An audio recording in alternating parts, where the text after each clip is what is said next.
please. This is where I get my squeeze my cheeks because I hope that Voice. I got everything.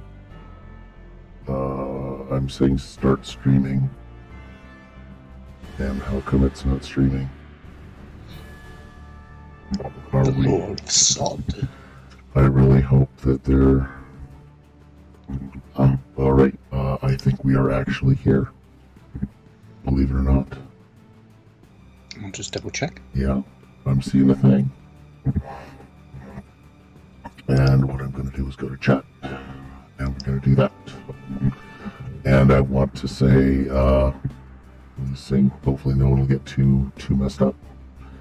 Let's see if I can hear myself. Can I hear myself? Yes. All right. Do you want to double check if you can hear me? Oh, well, that would be a nice thing. Go ahead. This is a quick test to see whether you can actually hear what I'm saying. Can you? Yes, I can hear Excellent. you very well. And I'm going to mute that because otherwise I will go completely insane. Yeah, that's fair. There's only 2 people. This is a good night. Do we wait for more people to gather? Do we wait for the crowd to gather? There's no harm in giving it a couple of moments to start. Okay, I'm gonna go flip toward it.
And what I'm going to do is greetings. Hello, lords and ladies of fate.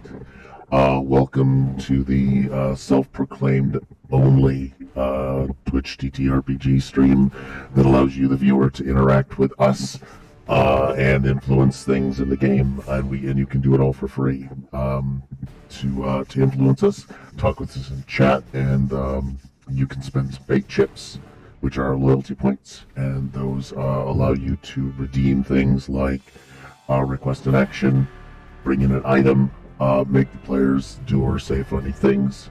And tonight, Within reason. It's a cat within reason.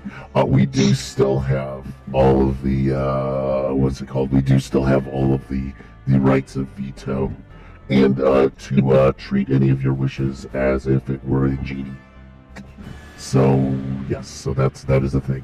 I've kind of sprung this on our guest here. Hi Tibu. Is it Tibu 199? Tiabu. Tibu, thank you for first time chatting. I hope the voice isn't too bad. If you do have a problem with it, let me know, because I've been told that sometimes this is a bit much. No. So tonight we have V joining us. And what channel are you? I'm over at Viventel on Twitch. I'm hesitate to say the word professional streamer, but yeah, I've been streaming on Twitch for 6 years now. So oh my, yeah. Do you lose money doing it? Can you get tax write-offs? It's the UK system is a bit weird, but suffice it to say, I make enough to live, but that's about it. Oh well, all right. Well, that is better than the alternative. You do it for the love of the game. I do it for the love of the community. Yes, it's about community. Or actually, with my community, the contempt of the community. Let's be honest here. What? Oh no! Trust me. When you've met my audience, you will understand. What kind of hate wave are we just bringing into this? Oh no! Not hate. Never hate. Just judgment. Judgment. Oh no! Judgment is totally welcome. We have a special. We have some very judgy regulars that do correct us when we get to be a bit blue or a bit off coloring. We are by the way, we're marked as mature, so you can use foul profanity. Yes, you can make innuendos and various things like that. So tonight, what we have is you haven't played Star Trek in a long time, and for a while. This will hopefully make you wish it all the more. This is going to be some solo role playing. We're going to neither one of us wants to be a GM, folks. So what we're going to do is the experiment here on Lords of Lazy Fate on Friday is we are going to use a paper and pencil game master called the Mythic Game Engine. And it lets us play a little bit of 20 questions with the situations, and V and I are going to be improvising pretty much everything from the get-go. Mm-hmm. I believe we have an overall plot, and the overall plot. Also hi V. Yeah, I don't know if you're in the chat or not. I am in the chat. I like how both of us are just looking over and our figures. And actually, I was looking to the right spot too. But yeah, so our adventure plot is a away team has been trapped by bad weather. Oh, no. That is our main story. Oh no. One of the drama points is a crew member faces old psychological trauma. And the gimmick for the episode is that there's alien cuisine involved. So all we have to do is touch on all of those before we Finish up. Before we're shut down, before OBS crashes. Is to be honest, before one of our things, before one of our internets falls apart, Which is quite possible. So what I wanted. It is quite possible. So what I wanted to do was, let me see. So we decided we were on a planet. If I remember right, how did we want to start this? Well, I just sent a couple of suggestions. Well, one big suggestion Yeah. for which is an option. So But if you want to start a one planet, I'm very down for long that. one. Okay, where was you were at Starbase? I don't see. I read it and then I had to work and I forgot everything you told me. Hold on. I will scale up to it. Ha! That's a good pun. There we go. It was There we go. at Yeah. A Boimler-esque security officer on a milk run doing diplomatic security detail on a Klingon world. Okay, we're on a Klingon world. All right. All right. Do we have a? Let me see. Oh, Let's go with that as our first, as our I think scene. my video has failed. Oh no. Your head's moving. No, I mean my feed from you. All right, It's I am weird. because I'm still seeing both of us up on at least the Twitch channel, so that's a plus. Maybe it's just the video stream that you're sending to me. Okay, what I'm gonna do is I'm gonna disable. I'm going to be selfish, and I'm going to stop sharing. And that will probably let it correct itself. Mhm. Would be my guess. I mean, worst comes to worst, I'll use the Twitch stream. Yes, it always is worse when we have to Twitch stream. Hold on. I'm going to stop sharing. Confirm that. Okay, and I'm going to try and share the screen again. So you lost all of it? Yeah, it just froze up. Not sure what happened. I had audio, obviously, but video was just frozen. Oh, is it frozen now? But it's not showing now. Oh, really? We can keep trying. I'll just use the Twitch feed. We should be okay. Okay, I'm seeing you pretty well. Let me see. Could not connect. We could not connect. Try closing and restart. We cannot connect to your selected camera. Well, Skype is just telling me that I'm a piece of garbage. So I'll go with us just talking and see each other. That'll work. Okay, that always will work. I'll read things out loud too. Very good. All right. So we what I'm going to do is pop up some notes, and our note is location. And do you have a name? Do you have a favorite name for a Klingon world? Oh, hold on. Give me a minute. Sure. Is it all right? So yeah, pick a scale. Like, is it a little teeny colony? Is it a It's a diplomatic mission, so it's got to be at least somewhat reasonably sized. Federation diplomat there, so maybe a trade deal that the Federation is mediating for the Klingons on a border world between them and a smaller power. Okay, you've got a whole pile of things there. Klingon world and borders the Hydra. How's that? I don't know if you know Starfleet Battles. Hydrons. Oh god, yes. Yeah, I actually streamed it before. Oh god, they're like just little tin can dicks with tentacles everywhere. Do we want to do that? Oh, Kazinti might be better. Kazintis are a little more. I think they're more fun than Hydra. Hydras are. I don't know the Hydrans role play very well, I'm afraid. I would at some point love to do an all Hydran party just as a joke. Oh really? What would? Because I don't know their personalities. All I know is that they get in close and blast. They're monarchical. They're trisexual and tripodal, and they live on basically gas giants. They're weird.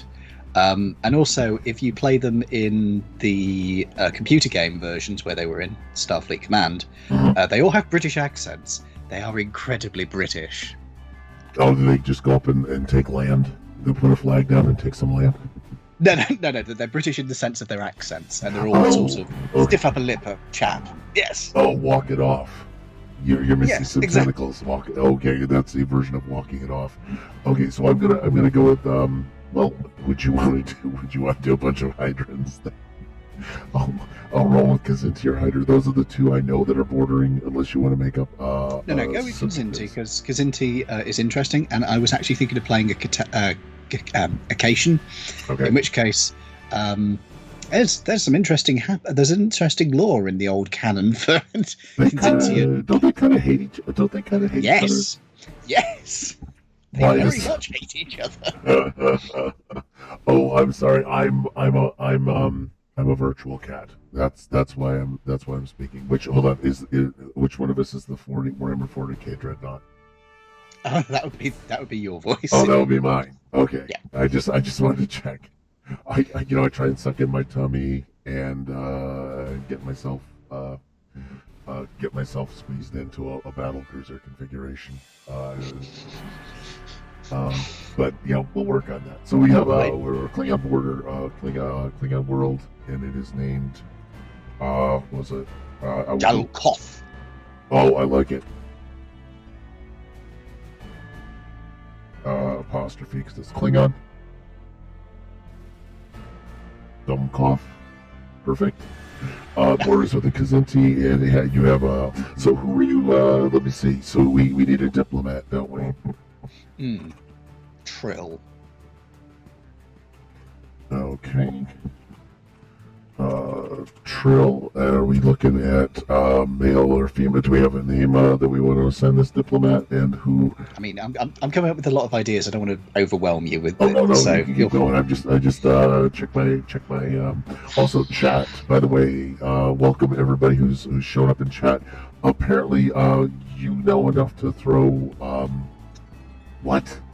Please don't worry. This is a terrible joke he's been telling. Oh no! Oh, well, It's awful. Oh well, that. Oh, now I'm intrigued. The battle cruiser will not be denied. Since you obviously all are in the habit of dishing out to the broadcasters, if we are going through and putting in suggestions and things, you are completely welcome to do that. I don't know if they were all being polite, or if they normally don't hold back. Oh God, he just pulled it out himself. I'm gonna get the band hammer. I was just allowed to have the band hammer. Oh, hold on just a second. I gotta do a thing. There we go. Because you snitch. well, he had to let me line up and get my laugh emotes going there, because that's the thing we got to do. So no, we got a troll diplomat. The one thing I want to know is whose former lover was this? Oh no. Yours or mine? Should we flip a coin for it? Oh, we got. It's better. Hold on. I limber up the game engine system. That's the whole point of this. If I can find it, because I've now got. There it is.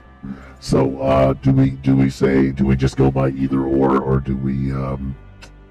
Who wants? If it's 50-50, negative answer me, positive answer you. All right, and let's go with. I'm gonna up the chaos factor and see if it happens. So ask a question. Oh, the answer is yes, but no. No. What's it called? No event occurred. Yeah. All right, so that's former lover of Lieutenant Noob.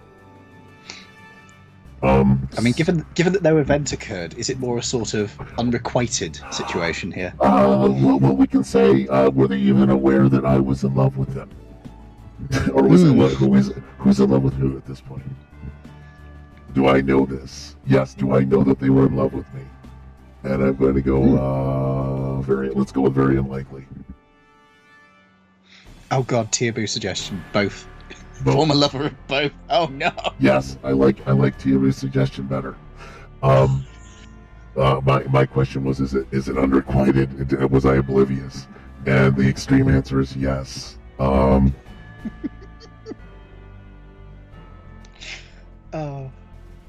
It's extreme, so we'll have to figure out how that works. I have a feeling that they probably threw themselves. What? Now, I'm literally picturing your character has actually had a sexual relationship, completely oblivious that they wanted more than that. No idea. Just completely passed the by. Wait, they wanted more than a sexual relationship, or no? I'm not sure. Or possibly, it's up to you. Oh God. But she did say both, so apparently they're your former lover too. So is there anything unusual about that? Well, I'm thinking of playing Occasion, so we don't know much about the weird part is we're both Occasions. Oh, she just has a thing for Occasion. She just has a thing. I think maybe this is a bit. I feel a bit objectified now. I feel that this is fetishization of Whispers and Tail. Yeah, this is a fetishization of cat people. Yeah, well, that's just a given. But yeah. So, yeah, did you have a former lover of? Did you have anything that you was it a passionate affair? Is there any questions you want to ask about your relationship? Oh, that's a good one.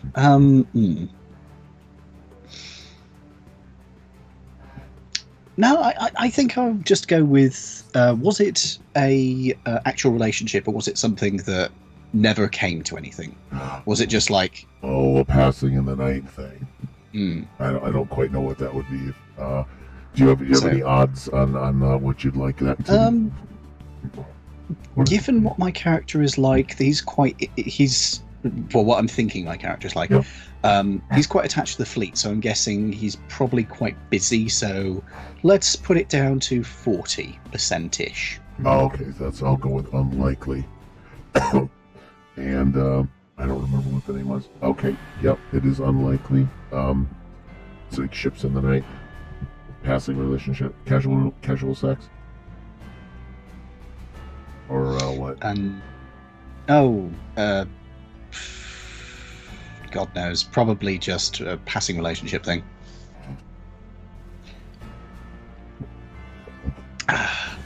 Yes. Okay, so we have that. We probably should give them a name and a gender. Yes. Yes. Noob is he, him.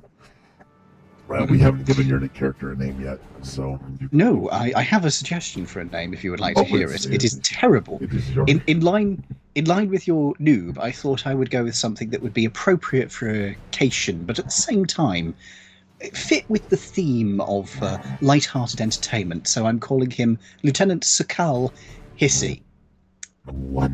Otherwise known as Hissy Kitty. Hissy Kitty. Oh, ouch. That is pretty good. He did not like that name back in the academy. Oh, he did not like Hissy Kitty? Why am I not getting... Alright, properties. So I'm editing all this on the... can I just call him Hissy for the moment? Don't ask him that. Don't ask him that. He would prefer Sakal, but... Is it with a T apostrophe? I'll put it in chat to you on Discord. Hold on. Okay. Okay, folks. In fact, put the whole little profile if you want details. There you go. Oh, God. Okay, yes, we'll post that just in there.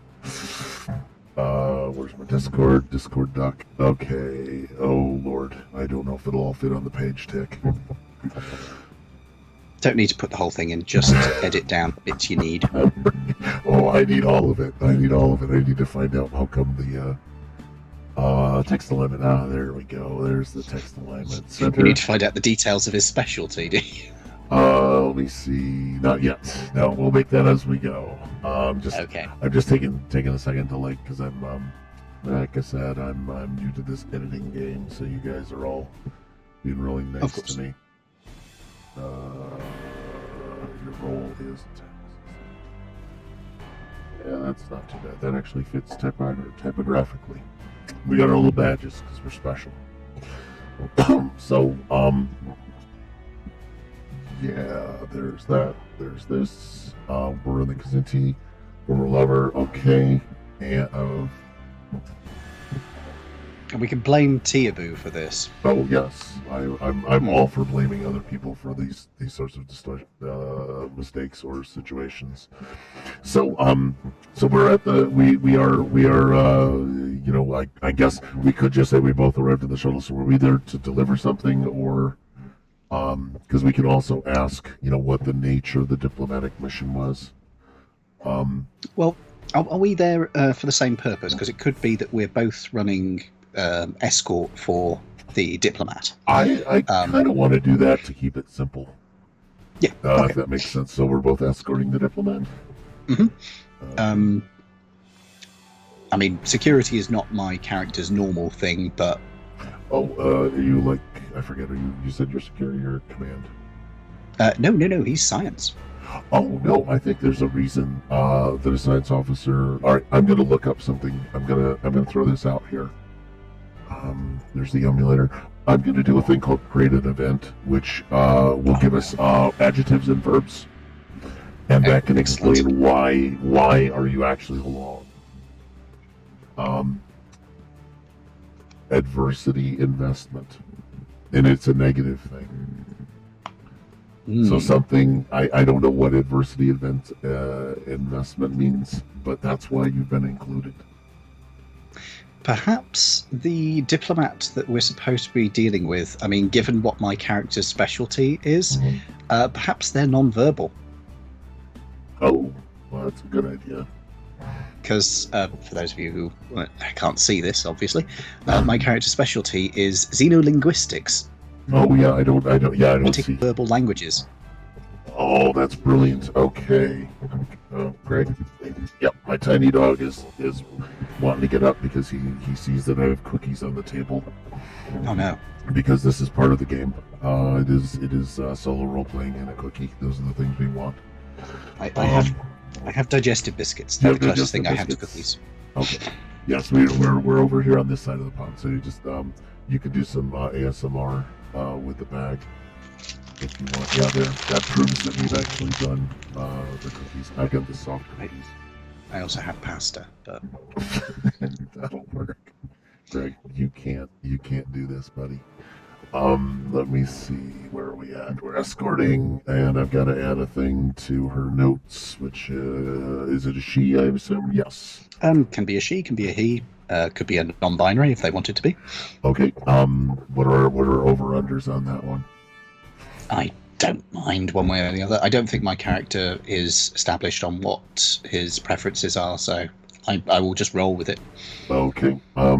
But basically, yeah, do you have an idea? All right, so you're there to communicate with a non-binary, nonverbal needs a translator? Mm-hmm.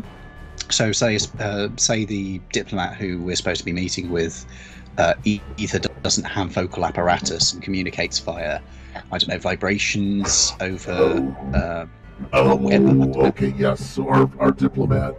Oh, I made a mistake. All right. There we go. Let me stop that. And now we have a new fact about our new NPC ambassador. Because this is our Federation ambassador. I mistook that was who it was, who we were both in love with. Or no, I wasn't in love. They were in love with me. And yeah, so that's gonna be funny. And then the NPC ambassador. Can we have it that neither of us is aware of this? That there's no knowledge of this, so it can just come up at some point and be like, "Wait, what?" Oh yes, no. I think that's absolutely the way the scene would roll. Because I thought you and yeah, I'm seriously liking that it never ended. Yes. So it may never have ended for them. The Federation diplomat, but we do have an NPC who is nonverbal and needs a translator, so we'll work that out. Now we are in the Khazinti world. We don't have to necessarily make that a Khazinti. Don't have to necessarily make it a Khazinti as a what's it called? We don't have to make the Khazinti an actual one of the diplomats. Could be a different species. Could be a different species. Oh God. Almost tempted to suggest Tholian, but they are demonstrated to have audio, so. Well, it could be broken. True. Or they're sending. Well, yeah, that's tough because they're verbal, and you would have been sent ahead of time, specifically ahead of time for this. So yeah, I think maybe. Well, no, they could have a weird ambassador. What? Wait. What? We are on a Klingon world near the border. Yeah. What if the diplomat they've got is actually either... I was thinking Klingon, but it would actually work for Khazinti too. They've taken a vow of silence. It's part of their religion. Oh, all right. Well, we'll put. And they have something like a tap code communication system. Oh, good lord. Yeah, that'll do it. Vow of the view of silence. I want a view of silence. The view of silence. Honestly, that's my next episode name. I'm gonna go with that because right now the episode title is Reflections on a Deli. Because I want to put. No, keep that one. I'm keeping that one. Future one. I'm using Vow of Silence is a good one too. Yeah, so we've got the ambassador has a Vow of Silence. We can actually. I think we've got a bunch of stuff. If you want to start a scene and decide, are we all in the shuttle heading down there? That would make sense. As a log. Okay, seen Um, what? Are either of us a pilot, or do we have a pilot with us? I'm gonna go with Lieutenant Noob being a he'll be a basic security. So he'll for now he's bouncing around a lot. He never picked a specialty. So he generally has about a 12, an 11 in most activities, unless it's something very, very important, and then he's got an 8. So he just slept through those at the academy. Oh no! He's Lieutenant Noob has some things. Is he wearing one of the Starbase uniforms? You know the ones. Which ones, the scants? Or the ones they mentioned in Lower Decks recently, where it was the movie, the uniform from the original movie. Oh, the space onesies. Yeah. Yes. Yeah, he's going old school. We haven't decided on an era, actually. That's true. Do we have an era? I mean, both of us are playing species which could be anything from TOS all the way through to far future. Yes. We've got a Trill ambassador though, so that means at least Lost era at latest. Oh, sorry, really? I am a complete fucking nerd for Oh people. no, that's I need to know because they toss the Trill in Disco though, which is kind of because it's a cheap alien, if I recall. True. It's not terrible, but I definitely understand we're not. We may not get. I'm not going to hold anything in terms of Disco as absolute canon if there's a whole raft of other things. If that makes sense. Are you studying up to find out when Trill Contact was? No, I'm just trying to remember the details. Because in Next Generation they didn't really understand them too well. So I'm going to say I think Lost era or later. Yeah, because they kept them. Well, they kept the whole symbiote thing on the DL for a really long time. Yeah. Because I think that's a resource they wanted to protect. Also, to be fair, dealing with the Federation can be weird about stuff, particularly biology-wise. Yes, that is the way of biology. What did I do? Did I just drop my? I moved. Sorry, I'm just finishing off my pasta here. Oh no, that's okay. I've realized I accidentally moved a stream element here. Oh no! Oh no! Tearaboo. What? Tearaboo, please look up what Cations are from Star Trek. What? It will explain it for you. He was asking if we were cat girls, and it's like, no. We're cat. No, we are not Neko. We're cat boys. Judgment intensifies. Oh, what do you mean? Yes. No. Remember, we're not going to bring hard physics into this because God does have to kill a cat girl when you get talking about whether the transporter is a murder machine or not. God has to kill Gene Roddenberry has to kill a cat girl.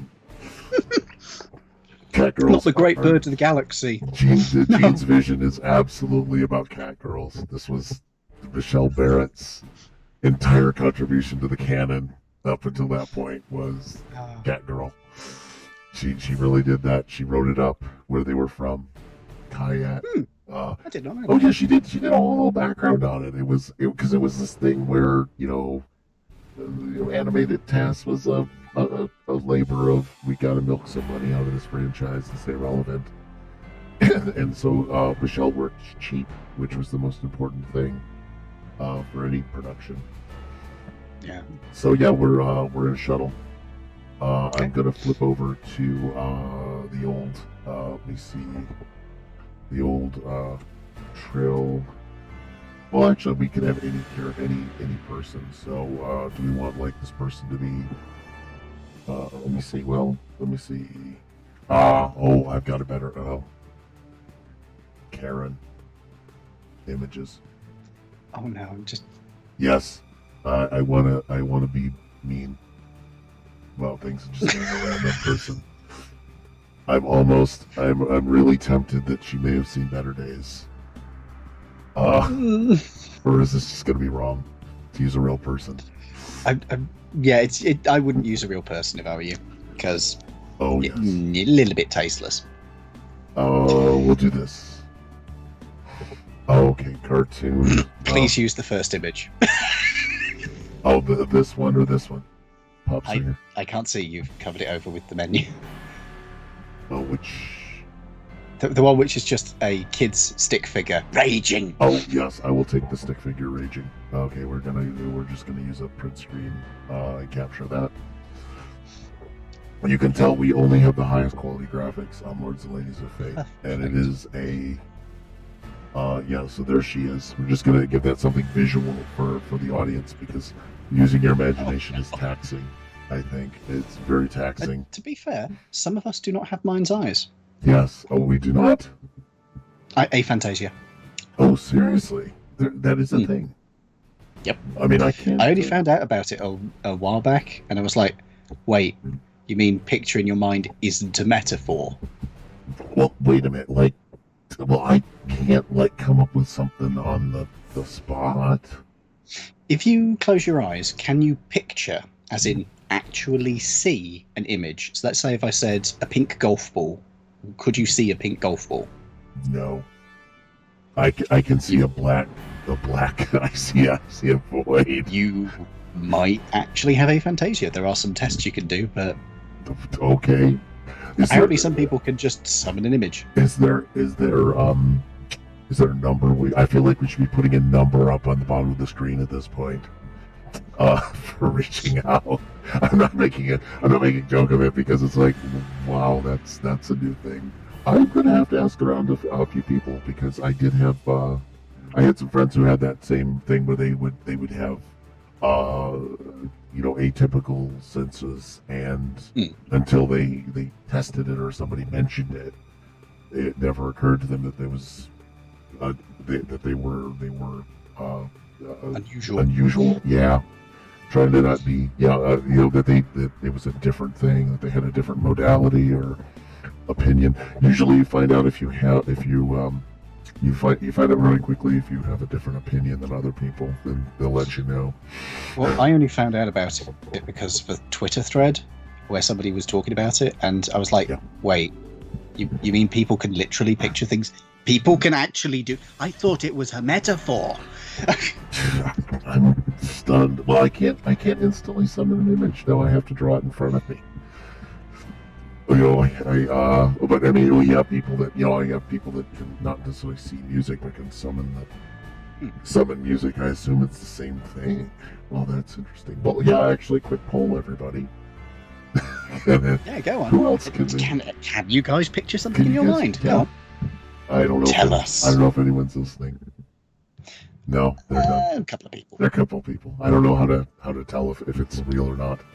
I mean, it will take a few moments for it to filter through anyway. So anyway, that's true. So we have Karen. I'm assuming should we call her Karen? Nancy? I do like the idea of Karen, but adjust it so it sounds slightly alien because Trill. So Karen. Caron, yeah, that works. Okay. Let's do with Karen. Oh wait, yes. You could spell it like Charon, the boatman. Is that CHARR? No, yes, I believe that's the correct spelling, but I'm dyslexic, so don't ask me for spellings. It's not red and underlined. That's all I know. It passes. So Google thinks it's something. Google thinks it's a thing. Let me see who else. Tibu was asking if I'm bringing Karen Brittany back. I am not bringing Karen Brittany back.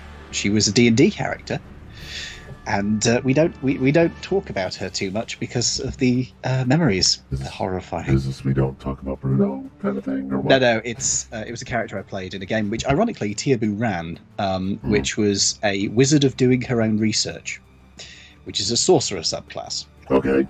Who basically was a conspiracy theorist. Okay. Who believed that she could cast magic thanks to her wizardly studies on the web. Oh, well, there are a lot of spiders. Yes, exactly. She was researching on spider webs. Oh, even better. And she had 2 adult children who basically had disowned her. And she was trying to find her common sense in the wild beyond the witchlight. She didn't do very well. We went into a witch's house, and she had this collection of fairies, which were mummified and pinned to little wooden boards. Oh dear. Brittany decided to steal them because she was saying that they were non-fungible collectibles. She took her NFTs. Ouch. Yeah. Yep. Yeah, at that point, everybody gets a point of inspiration for putting up with that situation. That's where everybody gets a point of inspiration or a couple of momentum for me. That would be like, oh, you put up with my joke. You win. Yeah, we'll keep Karen Brittany out of it. I will say, however, we do have a weasel named Mr. McGuffin, who is in almost every game on the entire channel now. Who was a player suggestion. They spent fate chips, and they summoned in a creature, a random encounter called Space Weasel, Mr. McGuffin, and now he has a little space suit and a helmet because that is how we decided a space weasel looked. And now he's in a Dungeons and Dragons campaign, still wearing his spacesuit. So the DM has had to deal with that, and I love it. So remind me to tell you about some of the bullshit sci-fi D&Ds I've done because you'll fucking love it. Anyway, that's good. Next section. No, this is good because this is part of. I don't know if we're actually chatting. I can't edit our channel, so I can't retag this to faffing about, kind of thing. But yeah, so she's here. We're in the shuttle. And it's one of those. It's probably the delightful, cheaper one that they made from. Hold on. It's a Type 6. Yeah. Did we figure out we're in? Red TOS or Lost Era? Lost Era, Next Gen. Or wait, Pajama Era. Pajamas. We have to be somewhere where the Klingons won't kill us on sight, though. Yeah. So Lost Era or Next Gen. It's Okay. probably our best bet, or later. Let's go with Lost Era. Okay. Because we're in the red outfits. Yes. Yeah, the monster maroons. I always like those outfits, but they look. When you think about it, they would be terribly impractical. They look a bit not a fascist too. There's a bit of a fascist vibe going on. Yeah. It's definitely more military than any of the others. Yeah. They got what is the other one they did? Did you? I don't know if you watched Strange New Worlds yet. I've watched the first season. I don't think the second season is out yet, though. So. No, it is not. I think it's still being filmed. But no, they had Captain Pike show up in that outfit. They did, and they actually updated it slightly, and it came out really well. It came out super well. It was like, what are you doing? I'm going to recolor the existing uniform and put some doodads on it. And everybody went, my God, you're a genius. Because it just looked really. I punched the air for about 5 minutes. I had to stop the tape. The little Trek culture guy was super happy. So we're wearing the Monster Maroons, folks. So we're in the shuttlecraft, and I don't know if I have. Oh God, it would be a Type 5. It'll be a Type 5 shuttle. Yeah. In the shuttle, that's Type 5. And do we have a focus or a goal for the scene and this thread on our thread, which is kind of our story? How long is the journey going to be? We can decide. Is it you just be one scene, or are you talking about a scene? I mean, ship to shore, are we or what? Are we like there's a ship in orbit, there's a ship in system, or have we come all the way in a shuttle? Okay. And are now sick to death of each other? Oh, I think we're sick to death. I'd like to think we're sick to death of each other. Let's go with what's the likelihood that we would just be like bunged into a shuttle and told make it across 6 light years?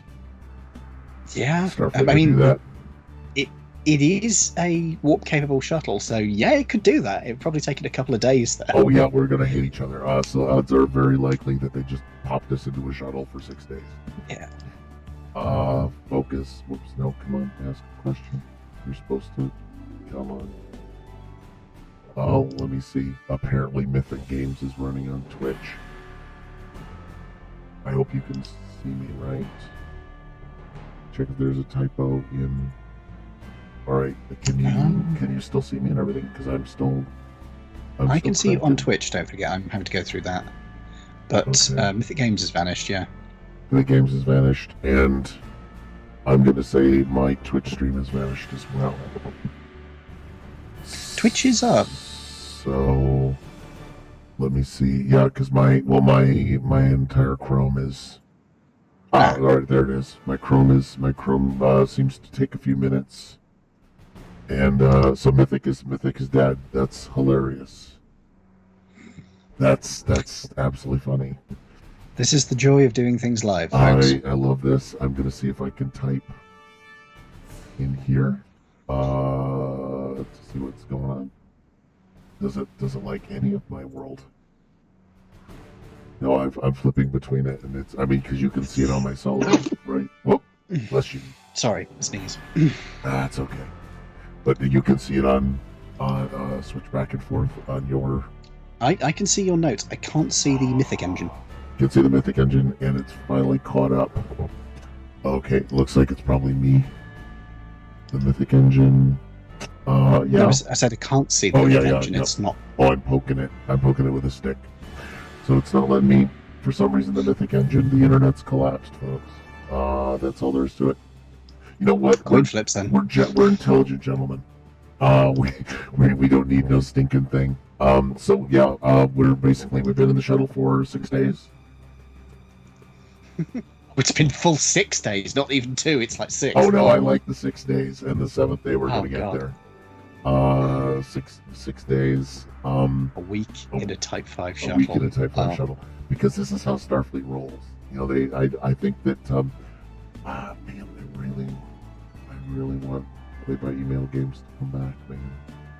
Oh, they still exist. They still do. No, I mean the website, the one that I'm not able to get to. Oh right. Come on, no, it's like PBEM games just decided to fuck off. Nobody paid the electric bill. Apparently, It's probably a downtime. It should be back eventually. Yeah. So we're in the shuttle, and right now we've got. They stripped my gimmick. Is what they did. That's the thing that makes me sad.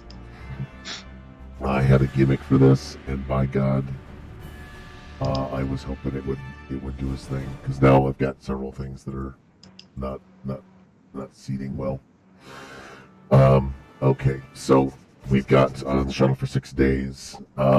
So far, I think that I've been oblivious. I don't know if she's been throwing herself at me, or not. Is she a joined Trill? Up to you there. Oh God, why? Because I got my broken Mythic engine, man. Broken Mythic engine. Okay, I'm gonna go with evens odds on the D20. On the first D20. Evens, she's joined. Alright, odds. She's an unjoined Trill. So that's probably why she's lonely. I don't think that's how that works. No. No. Oh, I thought that they was they don't feel fulfilled if they're not joined. Maybe because they make bad choices in romance and throw themselves at vacations. It's only a tiny proportion of their population that ever gets joined. So I know. I think it would be very fucking dystopian if they can only feel complete if it's this tiny fraction of their population. It's like, oh, that's dark. Oh, I think honestly though they really kind of that seemed to be painted as a be-all and end-all for some of that. Here we go. I think that's more just because we only got to see join Trill most of the time. Oh, they were dicks about it in Disco too, though. Right? True. Or they were kind of that way, but yeah, you only saw it was like you went to the Vatican and decided that was the whole planet. Yeah. That seems to be the way that Star Trek works. It's like the whole planet is just, we're obsessed with this one thing. Yeah, Planet of the Hats. Planet of the Hats, yep, exactly. So there's our Type 5 shuttle. Apparently it does hopefully have a personal fresher, and everybody and a litter box. A lot of litter boxes. We got 2 litter boxes, because we can't share. Oh, that was I've seen previous designs of interiors of Federation shuttles that have like a seat that can be converted into an airline style toilet. So yes, there are facilities. Oh, these people are nuts. The people that do this God, shit are nuts. But I mean, it's obviously a fan one, but yeah, but you know it's going to show up in Star Trek Online at some point. Somebody's going to walk it in there. I had the deck plans when I still do. There's the toilets everywhere. There are like Yep. 800 toilets on the Enterprise. To be fair, that's because they never appear in the show, and so people are like, Yeah. we should probably put toilets in, shouldn't we? Yeah, yeah, they went nuts. They every room had a full shower. No, none of the sharing stuff. There was some very personal. Starfleet believed a lot in personal space on those Yep. ships. I mean, to be fair, with the density of people on board, they could afford it. Yeah, yeah. It's like this big thing. As long as they don't make the interior look like a Super Mario jumping game, or whatever it was that they did on Disco, whatever fuckery was on Disco. Oh, don't remind me of the turbo lift scene. That I like Discovery. I really don't like any scene involving the turbo lift. Well, they doubled down on it. You just went. I know. We course correct. The audience gently reminded you that you were a bunch of idiots for doing that, and then they said, no, we're gonna even put that on the new Enterprise. I'm like, you jerks. Somebody spent money on that, and somebody spent money on that model, and they were going to use it. Anyway, moving on. So she's in the shuttle, 6 days. I don't know if anything has occurred during this time. Probably nothing too overt, because otherwise, I think we would be throwing death glares at each other. Oh, I think. I want to see how we walk off this shuttle. It was a fairly uneventful. Have you been practicing your nonverbal discussions? He would have been, yes. He would have double checked the language things, and you'd probably be getting the tap code going on, so you'd be hearing like. Oh yeah, 6 days of the tap code. I'm losing my shit at this point. Yeah.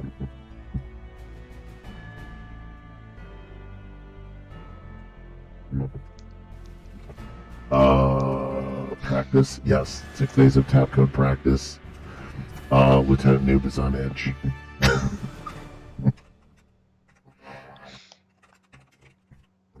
If your character has been blithely, completely unaware of the diplomat throwing her attention at you, yes, and my character's previously had a relationship, it's just going to be like slightly. He's trying to be professional about it because it wasn't anything serious, and he's not a fucking child. But at the same time, it's like, I'm right here. The hell. Oh yeah, no, I think that's exactly that's exactly what is probably happening. Is like, why are you doing this? Oh man, why don't you make a? Do you want to try and get their attention a little bit? Give them a hint. Like maybe use probably not. He's probably professional enough that he's going to try and avoid anything like that because he has a job to do. He's here to do a job. Doesn't matter. Oh, it's been days though. Days. But he'll do that after the negotiations are done. Okay. When it's all settled, he can turn around and be like, "The fuck." Okay, so we do make it without getting too on edge in this system. Yeah, because I was really counting on just random event generator doing its thing, and it's just killing me. All right, so we get the shuttle. I don't know if we'll have any encounters. What do you think? 1 through 4, we have a potential encounter coming up. Klingon, like a Klingon challenge or something. Oh God. Well, 1 through 4, we encounter something on the way. How's that? Sure. Okay. That's an 8. Okay, so we don't seem to encounter anything. We make it over to the planet Domkov, I believe is what you called it. That wasn't what I suggested. Oh, but what I'll is that? go What with you it. suggested? What did you suggest? Oh, I forget now. It was Jalkoth or something like that. Anyway. Oh, I like Domkov. Domkov is just funny. I think I'm going to go with that. Well, because this is meant to be. This is serious role playing. We're all professional. Well, you're professional. Yes. I may have gotten paid allegedly from the channel, up to $1. They did revenue sharing, and there's so many people on the channel. It's like it goes to nothing. There's literally nothing here. But yeah, so we do make it. I guess we're gonna get challenged. I'll make a really quick piloting roll because there's probably some security protocols. Because it's neat that you're a science officer, probably with a background in communication. Yeah, and so I'm gonna try and roll some little dicey dice. The Starfleet has given us a Type 5 shuttle and a pilot who has a control and con skill of combined about 11. Mhm. So we're gonna try two of these. I just needs a success to get one success to get through this. And oh my god, well that's way more than I needed. So I got one. That's two successes plus one. So I'm gonna bank the momentum. Unless you want to use momentum for anything in particular. Not at the moment. Okay, let me see if I can find because I have one for us. For people who aren't familiar with the momentum system, this is the one from Star Trek Adventures, yes. Yeah. We can spend momentum to alter events to a certain degree. And the more we have banked up, the bigger of a change we could potentially make. Yes. Yep. So, and also there is a converse, which is the universe. Just it's like karma you can spend. Kind of a thing. Wait, have I got cannons in tennis? Oh no, is Lavinci gonna make another one? No. Okay, we're gonna be good. Hey, so what we're gonna do is, it does seem like cheating. Will you hear about threat? Threat lets you do other things. My god, laughing. You. What is it? What do you do? What did laughing do? Because even in death, they still serve. Oh. Ouch. I don't know if Truist Diffmeister is involved in this. And no, are they each going off on their own path? I have no words. Are these your people? These are your people. Unfortunately, please for my sins. Please bring this to gas. You can't escape. Quick look. Oh god. A tangent. I've sent over a random gen, which might help you out a bit, by the way. You have what? A random generator. Oh, okay, yeah, because I definitely need that because I'm sad. I have been sad. My suggestion is that you roll to see if you get an event, and then you can roll on the random encounters on the thing I've sent you, and it will potentially give you things you can use. It'll also do spaceships, NPCs, temporal adventures, ancient junk, all sorts of stuff. Holy cats. Okay, we're... Don John is amazing. Oh, Don John? What, really? Don John is the website. Oh, this is over in Discord. Okay, sorry. It took me just a minute. Mm-hmm. Oh, yes, that's the sci-fi random generator. And you know what we're going to do? We're going to plug it in here because these people can just get up and die. Random encounters, cyberpunk, random NPCs. Oh, dear Lord. Yeah, so the random encounter is what we're looking at as a possibility. That's a good one, because if you just want to have some events that potentially can happen, that's a good one to have. Okay, I'm going to un-F the mythic screen a little bit. And I'm just going to really quick recenter this so that we get a little bit of it in place. German children are kind of, oh no, what are we doing? What did they just do? Bear with us a second, folks. Oh my god, laughing. That... German children are kinder. Ouch. There's... Yeah, you are followed into your own personal hack on this, aren't you? Oh, Mythic has to unlock. That's why I couldn't make it work. Mythic, unlock. Come on. Untap, upkeep, draw. And there's the Mythic screen. And why don't I just take you completely out of here and tack with Mythic. There. We're just going to do that. That, and there. Sorry about that, folks, but we just had the glory of doing things absolutely at random. Absolutely random, and we had the mythic thing, and that was supposed to be just my big savior. And like I'll give it went to hell. What? Yeah, unfortunately, things like that can just malfunction on you. I had one particular incident where I was relying on it to do a bunch of random encounters for a thing, and the internet went down, and I was just like, I'm going to have to pull this out my arse. Yep, that's exactly it. Oh my god. Yeah, so we've, yeah, these are encounters. I don't know if we need space jobs, space NPCs, Gamma World, corporate world problem. It's just, my suggestion is you roll dice to see if something is going to occur, and then you can roll the dice to see what occurs. Yes, okay, that makes sense. All right, so we have banked some momentum. We have gotten through the security thing without any hesitation or problem from the. Well, that makes a pleasant change. Yeah, it makes a pleasant change. Yeah, so I'm gonna be pretty happy about this. Sitting down, gonna land the shuttle right next to. There's the shuttle parking lot. I'm gonna go to the shuttle parking lot, and there's like a posh one, and then there's a little bit more of a crummy one. I'm seeing two over here. I don't know what the ambassador wants to try. Do you feel like walking? You want to stretch your legs after the 6 days in the shuttle? That is a point. She might. Should we say that's quite likely? So maybe a 70% chance on a roll. Yeah, you give me d20s and then you say 70%. What are you killing me here? Do it D100. I don't know. I know. Hold on, give me a second. I'm gonna find this other one, and it's gonna be D100. No, you piece of crap. 2d10, because that pops me into what's it says.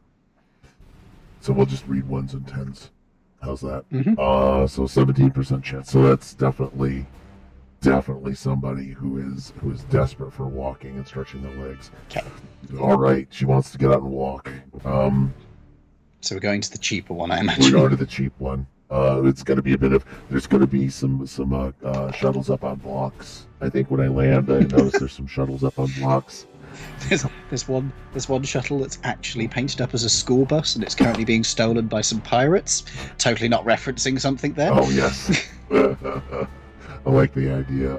Focus is yep. That's what happened in my last Mass Effect game. What the people stole it in the pirates. They needed a shuttlecraft, and the first one they found was a school bus, so they stole the school bus. Oh man. Yep. So our threat is to get to the meeting. And focus is land the shuttle. Where is this meeting taking place? I don't know. Do we have a favorite sort of location where a meeting would exist? Use the red shuttle. Red is faster. Yeah, but we get tickets. We're gonna get a ticket. Starfleet's not gonna like us getting a ticket.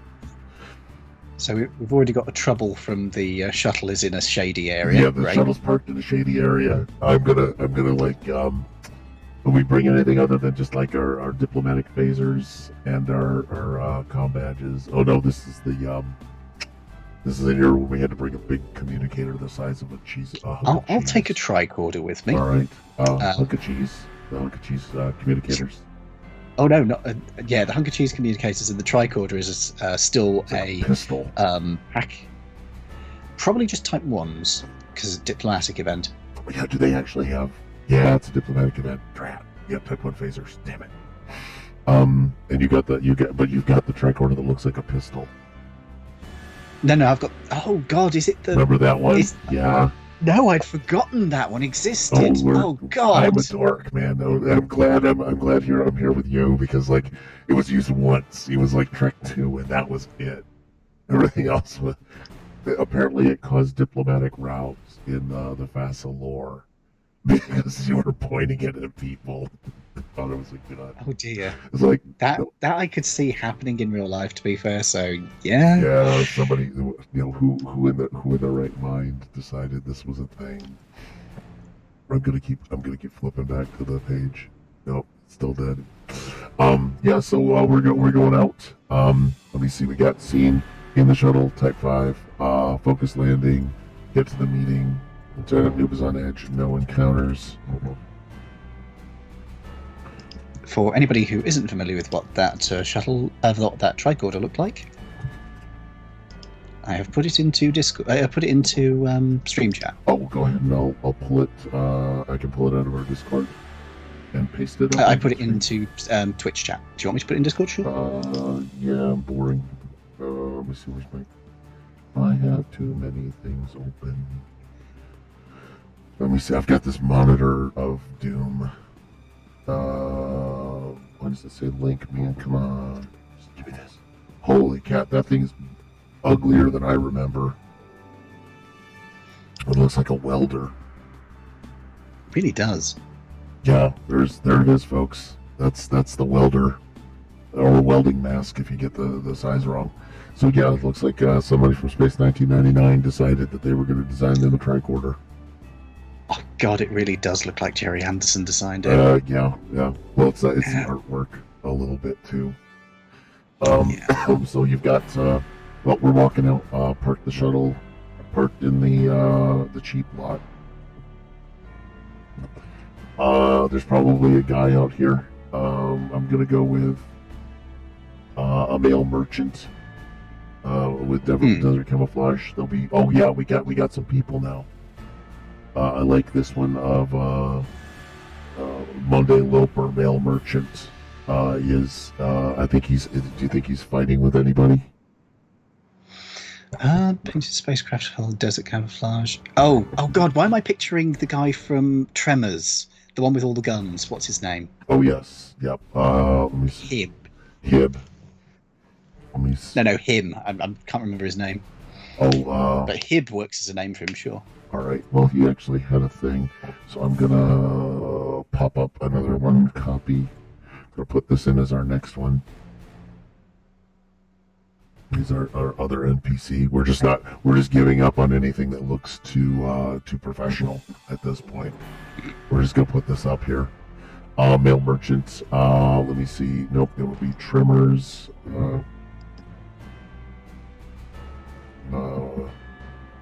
Guy with guns. There he is. Yeah, that's an American. I'm pretty sure this is how we come across. Yeah, pretty much. You know, Burt Gummer, that was his name. This is Burt Gummer, that was the name. Gummer. Believe it or not, a friend of mine absolutely loves the Tremors franchise. I don't blame it. It's a fun series. It is. It's dumb as rocks, but it's fun. Oh yeah, no, you need big dumb fun sometimes because the world is just too serious. Yep. So we're gonna rename him Nathaniel Gummer. There we go. And as with always, we'll bring him over when we need to. Monday Gummer. Is he the one who runs this shuttle stuff, or is he just another one who's there? He's the guy who's there. Do we want to see who's running it? I'm gonna see if we can get a male explorer named let's go with this one. It's Randy Deli. Let me see a couple of humanoid hitchhikers. Now let's go with Randy Deli. Block you. Copy. Paste that in.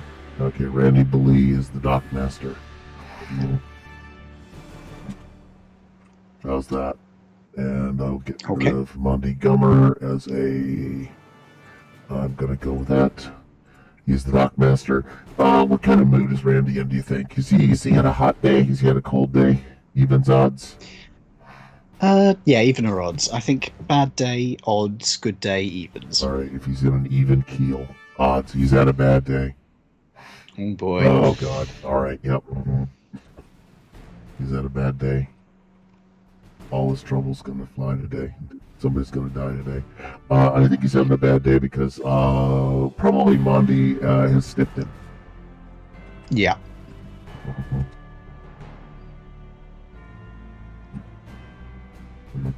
And the docking fees. And it's painted in camouflage. And has do you call it a boot? When the thing is locked onto the wheel, what do you call that? Oh, wheel clamp. Wheel clamp. But yeah, boot it's not commonly used, but we would be familiar with it over here. Oh, it's a nacelle clamp. A nacelle clamp. You know that they've had to have one, right? Somebody's got something that stops the ship. Somebody will have designed that at some point. Yeah, I'm going to look that up now after discovering the eye phaser, which I'll have to send you later because that is just pain. What? Somebody decided to redesign the tricorder and phaser as if they were designed by Apple. Oh yeah, I can deal with that. Okay, I'll show you what it looks like then. We're in the parking lot. We don't need that. Whoops. Shoot. Shoot. We're gonna avoid that. Where's our... Here we go. Oh, what? That doesn't look terrible. I think that they've given us that. It looks like a microphone. I'm going to show that because that's actually quite a beautiful design. It looks kind of cheap though. It will charge you about 500 times more than a regular phaser. Yeah. You got to download an app for it. Mm-hmm. Yep, that's my thought. All right, so we're in the parking lot, not the parking lot, because there's Packwoods, which we can't encounter. Focus. You still get to meeting, argument. Do we want to get involved in this argument? I'm going to glance over to our diplomat. What does she want to do about it? Oh dear Lord! Of all the times for us not to have a random encounter. Science fiction name, appendix. Boy, there aren't any. There's general. What's the general? Markov, fractal world. It's lovely that this gives us all the random. Excuse me a second. Sure.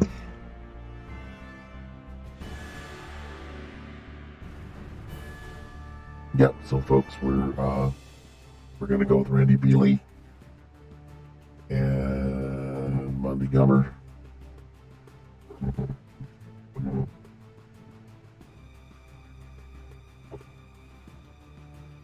And they're arguing loudly. Apologies. Oh, that's all right. Sorry, I just had somebody shouting up, and it's like, I'm working. Go away. I'm working it. I'm working this. I'm actually surprised we could put URLs in there for some reason. I don't know why I could never put URLs in. Unless there's a trick. But I guess not. Randy and Monty Gummer are arguing loudly over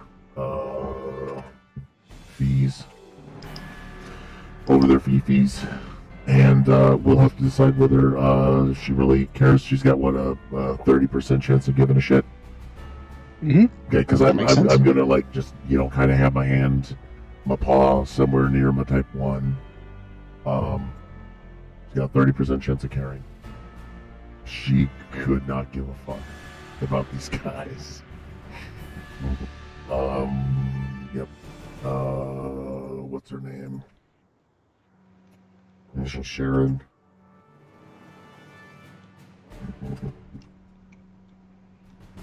All right, she's just walking by. They're not doing anything. I think the fact that does it become violent would be my only other question. Is like 20% chance it becomes violent while we're walking by. Okay, yeah, I was going to say 20%. I mean, he's obsessed with firearms. But I think he knows enough to keep a lid on it with the 20%. Because it's like I imagine that a parking lot attendant on a Klingon planet probably knows how to handle themselves. It would be a short fight. They could headbutt each other. Let me see. So yeah, so they're cool. We're gonna walk through, get to the meeting in parking lot, and what kind of place is this? A covert meeting or is this an overt meeting? I mean, we're Starfleet. We're in uniform, so that's a bit cool. Oh, it's an overt meeting, which means we're probably going to the diplomatic bunker. Yeah. Would be the thing. Bunker. Yeah. I like the idea of a diplomatic bunker. Our finest It's Klingon. Or Kazinti, even it's Yeah, it's like I'm imagining we're heading to the diplomatic bunker. So we're walking through the street.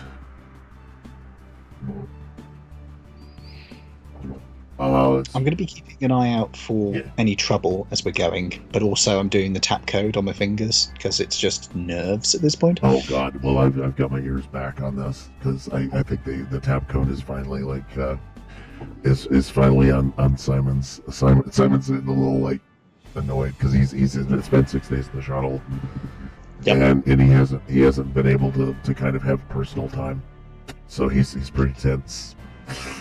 At this point, Oh dear. he's very tense. They did not put a scratching post in the shuttle. Oh You boy, get the- that was a mistake. Yeah, they did not put a box or a scratching post into the shuttle.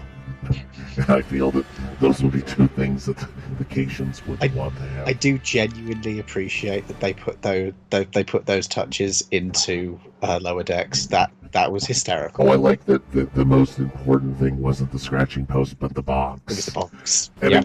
it was like, yep, you guys decided to set that joke up and bring it totally home.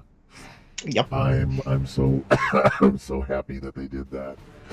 Let me see. We've got these guys are arguing over fee. Walks by. Yeah, I'm gonna be pretty tense about this. You're gonna be tap coding. We're both gonna be keeping an eye out for potential trouble. Boy, I hate this play by email games thing, man. They're just killing me. I'm hitting F5. Downtown happens to every website. This is I think I said downtown yes, instead you of did. downtown. I like downtown better. That's another one. That's another one coming back out of the what would it be called? Another one coming back out of Lower Decks 2, where everybody had a private joke and then Boiler was completely left out of it. Yep. Again. So we're gonna walk the street. And do we happen to see? I mean, there's gonna be some Klingons. Like, what kind of Klingon is this gonna be? Mostly Klingons, or is it gonna be like an alien quarter? I think. I'm picturing the Klingons would probably put it in the alien quarter just so that they don't have to deal with the diplomats so much. Oh, okay. Yep. And now you said the alien quarter, I'm picturing something from fucking Babylon Babylon 5. Yeah. So there's gonna be some Vreen over there, and a Benzini or whatever it was. There's a Gorn wedding. There's a Gorn wedding. Yeah, we could actually throw Gorn in there. Yeah, there should be a Gorn wedding. I don't know what that was referencing to, or if it was just a thing. Yeah, I don't know if the Gorn wedding was specifically a reference. Was that a reference to anything, or was it just that they just decided? Not that I'm immediately aware of, but it does sound funny. The dumbest thing you could be stuck in the middle of and wake up in the middle of was a Gorn wedding. Yep. And yeah. And as an aside, I'm pretty sure in the Kelvin verse, they did the episode Friday's Child with Gorn. Because McCoy says that he helped deliver Gorn babies. Huh. And that would be kind of a fun, you got that palace intrigue thing. Although it gives you some fridge logic given the stuff we saw in Strange New Worlds. They can really bite. Yeah, I think that's some pretty scary stuff. I helped deliver some Gorn babies. Ooh. You personally are wife in this? Oh God, yeah, that would be that would Strange New Worlds went definitely. They had a point of view, and nobody said they couldn't do that. I mean, don't get me wrong, I enjoyed it very much, but as somebody who quite liked the Gorn, I was like, oh, why did you make it the Gorn? No, the Gorn are highly xenophobic, highly reactive, and they've hand waved it by saying there's a lot of different stages to their lives. They settle into a gentle old age where they look more rubber suity. Apparently, as they get older, they get rubberier. They get rubberier and slower, and that's good. They just slow down. It's you make sure. I like the idea. It's indeterminate growth. So yeah. Yeah, and I love the fact that they're just hotheads, which is not bad. But yeah, there's something to be feared, and they did pants the Enterprise in their original encounter. So Yes. they're not something to be reckoned with, which is good. So there is a Gorn wedding going on. What kind of things would they be throwing? Meat? Yes. They're throwing meat scraps. And actually, yeah, I don't know if would we actually find our Kazanti ambassador here? Get in on the meat scraps. That's a possibility. Should we say? But it's a low percentage because I'm not sure they'd hang out with the Gorns. So maybe 30%. Oh yeah, let's go 30%. See if they're here. Oh, so close, so close. Okay, the Gorn ambassador is not here, or the Kazanti ambassador is not here. They're throwing meat scraps. I'm gonna see if. No, we don't eat raw meat, do we? Probably not. No. It's frowned upon. But yeah, so the Gorn wedding seems to go without incident. Does a fight erupt at the Gorn wedding? 20% chance of a fight erupting at the Gorn wedding. I'm big at fights erupting. For some reason. Nope, no fight. I mean, wait until we get to the negotiation. Yes. Okay. So we managed to get through the quarter with no thing. We do come to the finest diplomatic bunker, I think. Okay. Good. Fully armored. It's got a battery on its surface, a shield battery on its surface. Oh, I love it. In the parking lot, and finally, at the. Do we have to worry about trying to get inside? Or just is there any protocol that they need to? Maybe there's a traditional challenge we have to deliver before we're allowed entry. Oh yes, I think that would be good. Thread gain entry. Right. And so perhaps if we have a challenge to the security officer's skills, because you have to demonstrate some martial prowess to the gate guards before they'll let you in. Okay, marital prowess. No, martial. Oh, martial. Okay, martial. Let me see. Where's is that's not how you spell martial? Yeah, it is. Martial, right? Again, you're asking somebody who's dyslexic. Sorry. It's. We'll go with prowess. That's a female prow, if I remember right. Hey, DB. Good to see you. Hey, what's up? Hey, we've been here supporting you. Decorating clipboards for a campaign you're starting. Nice. All right. What's the what's the campaign? Is it D&D? Is it? Do you have ideas, by the way, DB, about what kind of martial contest the Klingons would ask us to do to get into a diplomatic facility? I'm like waiting. Nope, they're just back to lurking. There, it's like. I mean, it takes a little bit for time to go through. That's true. The phrase high and dry. Oh god, I'm now picturing it being an arm wrestle. Oh, good. Yeah, with like this little paw, skinny paws.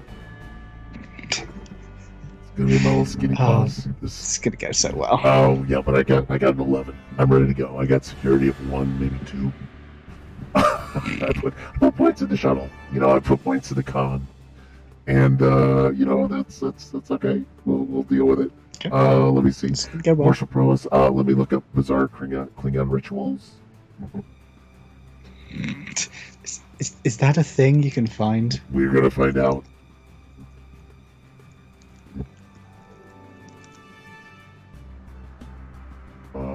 Actually, the first thing that comes up is the Klingon death ritual. So, well, that's pretty standard. I'll pull it over here to my bigger window here. 10 best bits of Klingon culture. Mating ritual. Of course. One trick mind. Let's see what they have to say. This is just 10 best bits of Klingons. We don't need that. Rock Tachino, a drinking contest. Yeah. Yes.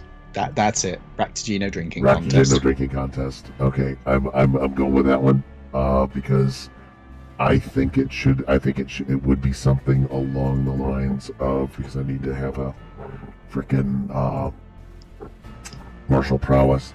Yes. Yep.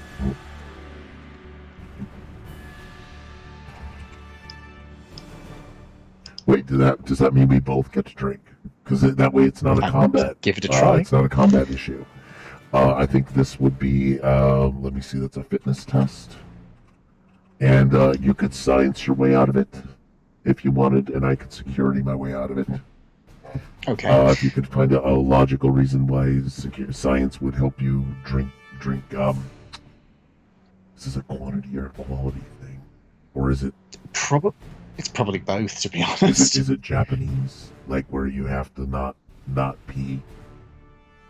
They seem to have What? They seem to have these game shows where control over one's bodily functions is important. We're set endurance contest, but I don't think we're going to be here all day. So, fitness and science / security. All right, and I'm going to say that either one. That's either or for us. And the Klingons, they have a. I'm going to go. They've got a 13 because they're pretty solid. And then it's just a straight question of how many successes can we generate versus how many successes they generate. Yeah. Does that help? So I'm gonna roll a couple of the. Well, I'm just gonna roll 2. Do you want to buy dice? Yeah, I think so, because I don't think my character is going to be amazing at this. It's more going to just be raw. It's gonna be raw science. Pretty much, yeah, because it's hard to come up with a way of justifying it. Medicals could be better. Maybe it's whether you hold it in your mouth too long. You know, like getting it down really quick versus letting it like getting drunk. Like drinking fast versus drinking slow. Maybe. Maybe make it just a physical check instead. Okay. So, it's already fitness. So that's why I was saying your fitness score combined with one of your areas of specialty. So I was, but if you want to do fitness and security, that's probably his best bet, simply because he doesn't really have anything that would help with this. Okay. So, yeah. Any focuses? Would he have any focuses Would you for have this? focus? Well, you do. It looks like you're toward the sociology end of the spectrum of science. Yeah, so maybe good. Oh, also he's he's linguistics, Yeah. so he's good at interacting with people. So maybe he's good at self-control. Yes. Okay. Yeah. So it's like, it could be your focus of, keep a lid on it. And also that would fit with how he's behaved so far. So yeah, we'll go with that. So stiff upper lip. Stiff There you upper go. lip. Oh, I love it. That would be when there's scraping. There's got to be some kind of foam on this. Well, actually, by the way, ding ding ding, we're actually dealing with alien cuisine. We are. Accidentally. I'm picturing. Oh my god. I'm picturing that this Ractigino has gach in it now. Yeah. I think blended foamed gach. Foamed. Well, then it'd be dead. Well, no, it's Oh, no, right on wait, no. Immediately though. No. What? I've just realised what it is. Foamed gach is when it's in mating season. Oh. That's how you make the foam on Ractigino. It's mating gach. There you go. Foamed gach. Okay. Oh man, I don't know how to pronounce. I don't know how to write it. I'm going to assume we know. So yeah, that's definitely fitness. And if you want to now use your science to understand. And some of it, maybe there's a style involved. If we fail, there might be some style points involved where xenophilia becomes a thing. Okay. What? I don't think. What? Yeah. So I'll just go with that focus We're then. just ending this. We're just ending the piss out of this. Yes. So, I'm not even gonna making a note about this. Threads, NBC, vow of silence. We don't even know the. We haven't even met them We yet. haven't even met we don't even know what the ambassador looks like. So that would be funny. So yeah, we'll go and we'll have the foamed gach. So yeah, there's a big a pewter, that pewter flagon that they use everywhere. Mm-hmm. With or without a handle, it's your only option for the fine tableware that is the Klingon Empire. I think Yes, the finest of Klingon tableware. I shall do my flagon without the handle, and be damned. So I will. So are you gonna just roll on your own and let me know how it goes? Or did you want to roll Sure. on the Remind screen? Want to me, see the screen? remind me how the dice for this one work again. It's been a few You've years. got a target number, and the target number is like your two scores, which I don't remember if you actually made a character or not. No, I didn't get a chance to, Okay. unfortunately. So Well, I'm just going to have decide to. how good your character is. Generally a 10 is everybody starts with a 7 and everything. So a Okay. 10's pretty good. 15 is like Scotty. Okay. Scotty kind of thing. So remind me of the different areas, because again, it's been a while since I played. So we'll just pick a whole target number, essentially, because you basically do a little crisscross mix and match with your physical abilities and your training abilities. So what I did was I'm going to do fitness, which is your general overall stature, which is toughness, and your then we're going to use either security or science. Security or science goes from 1 to 4, and then your fitness can go from like 7 to 12. So getting about a 12 isn't a terrible thing. 12 or 13 sounds like a good thing. And basically each die, you go against a target number. So each die is an independent chance of success. Right. And then How many? you start with 2 for free. Okay. And then you can use Jomentum or Threat to purchase. Each die is like one more than the others. I will purchase 1 dice. You will purchase a die? Okay. I've rolled 2 already. I've got a 7 and an 18. I believe the 18 would be a success, but I don't think the 7 is. It's a low. It's roll below. Oh, it's roll below. Yeah, in that case, the 7's a success. Sorry, it's been years. That's it's been years since I last played. Yep. So you've got 1 success out of the. So and you had a 3rd die. So go ahead and whack away with the 3rd die. It's a nat 20. Well, that's what we call a crit fail. Yeah. So now there's a consequence of the foamed gach, and I don't know exactly what's going to happen with that. What sort of thing would happen? Should I want to see if I can. All right, Mythic is back. You piece of crap. Thank you. There, yes, Mythic is back. I'm gonna be a dick. I'm gonna reset this for a second because I'm not giving up on this. It makes oh god. It's what you're prepared to use. It was what I was prepared to use, but I was not prepared to deal with the consequences of its failure. But that's okay. I'm getting actually better at this whole process of freaking around with it. So I really appreciate everyone's patience, all 6 of you who are out here. This is how professionals work. We work with what we have. We literally quote unquote roll with it, right? So I'm gonna go with the current event. Whoops, I don't click on that. I click on that. There's an event. PC negative. All right, even better. Something happened to you at bestowing magic. So you have to decide your critical failure. It's magical. something really magical happened to you. Okay. Something involving the gach. Oh God, no. I'm tempted to suggest the gach is causing telepathy temporarily. I don't see why not. He's somehow managed to catch telepathy from gach. We'll try not to think too much into this. I like it's broadcast. Broadcast only. You can't read anyone's mind. Just every thought in your head comes out.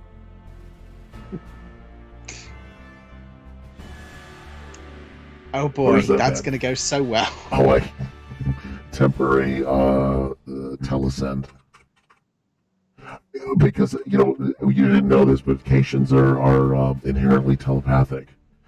They're just dicks about it, and that's why they're judging you all the time. That's what the eyes are for. That's what the cat eye looks for. Is they're like all cats, they're telepathic, and they know that you're a rotten person. Mm-hmm. Yeah, so I'm gonna go with that. So, okay, this is going to go well. So he's broadcasting telepathy. Yes. Okay. And you can decide when and how and what. There's a skill called daring, or there's an ability called daring, and that's kind of the under stress skill. And then you've got, I'll go with, if you want to science your way out of it. Of course, you might not realize it right off the bat. No, I'm thinking he hasn't realized it yet. No, it's happened. Things have happened. So the nice part is with the momentum, you actually bought a critical failure. So congratulations. That is absolutely in keeping with the channel and everything that's ever happened. I'm gonna try and roll my 12 here. Never buy rolls. Never buy a roll. Never buy a roll. Don't even buy a bagel. I only got one. I'm gonna roll against the Klingons. So I got one success. You got one success and a critical. I'm gonna roll the guards, and the guards have about a 14 because they are robust. Yeah, they're Klingon guards. Bearded men and women, and that would be interesting to have a gender. To have a that's not gender neutral. What would it be called? In terms of just having someone that doesn't identify non-binary Klingon, because they're all like jacked. So I don't know how they tell. It's like with the dwarves. Okay, they got a 12 to 3, so there's 2 successes for the one guard. Okay. And an 18 and a 2, so that's a failure but no critical problems. And then the 2 is probably under their security rating, and that's how you get a critical success. So they came up with 4 to our 2. So they have just hauled those back, and they are definitely there. And look at them; they've just ingested the foam, foam and all. What? But they're not the only member. This isn't the only members of our party. There's still what? Karen. No. Wait, we're making Karen do this? Yes. Oh God. Okay, they have 4. And yeah, because we're weak humans. Earther? No, we're not Earthers. Cats. We're cats. We're litter box bandits. That was vaguely racist.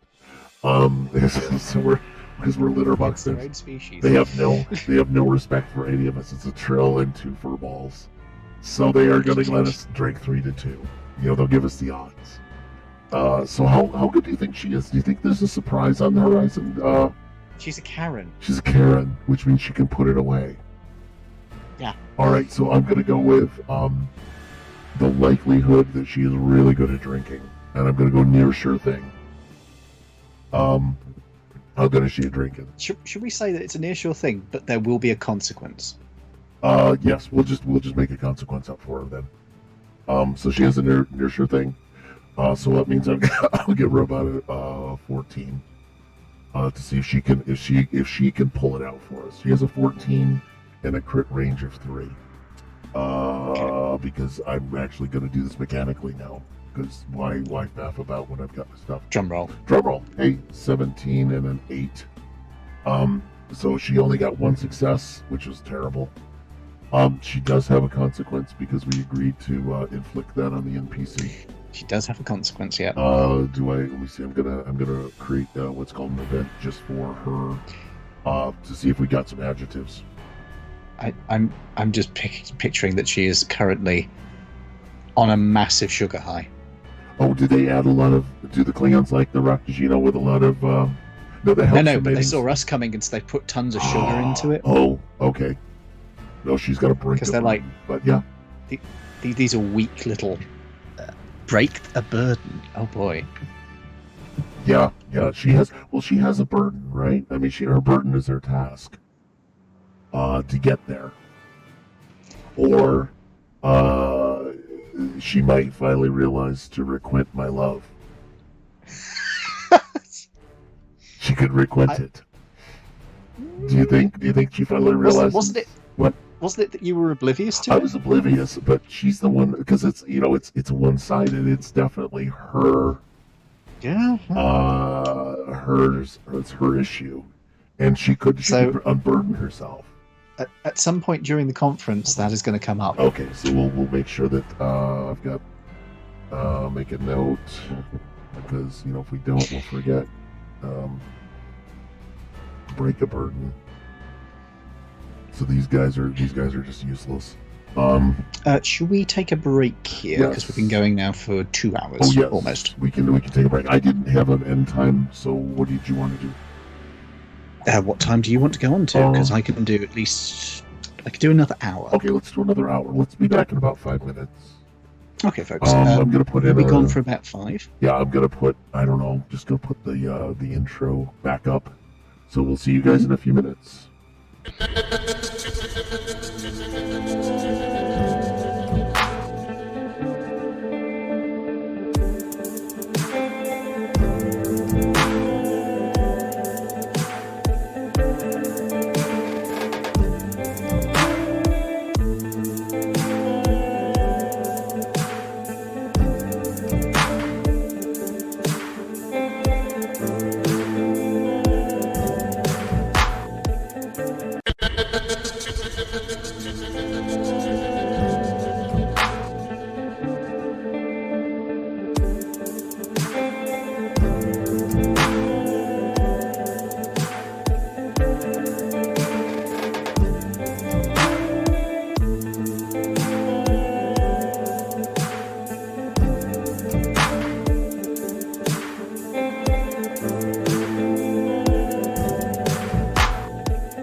There we go. And we're back.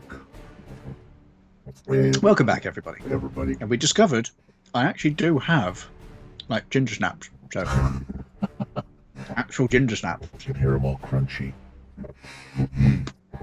It's like, it's funny because, like, you know, as a reptile, you don't have any cheeks. So things fall out. That's racist, sir. It is racist. But no, they're very nice. I'd forgotten I had these in completely, and then I just spotted them and I was like, oh my god, yes. We have to make it. It's like coffee with comedians, essentially. Because now we're doing solo and we have our cookies. We do indeed. So, where were we? Well, oh god, we'd just done the drinking competition. We just failed the drinking competition. Yeah. Which kind of sucks, because now I'm going to have to go up with another challenge for them to let us in, because now they're laughing at us. And I'm afraid I've just boiled over from the fact that you're still tapping. You know, it's like no. I'm going to find the largest Klingon, and I'm going to decide that I had a roommate at the academy who thought they knew what Klingons were. He read it in a book. Oh. He read about Klingons in a book, you know, and not the good kind, no. the one with the airbrush covers. Not the good kind of Klingon book. So he's operating on a faulty. People say cookies. Yes, it is still called biscuits in the UK. I believe he said ginger snaps, so that counts as anything, right? Tebow is having some issues, taking some issues. Reduced fat ginger snap biscuits. Mm-hmm. So no, they're biscuits here.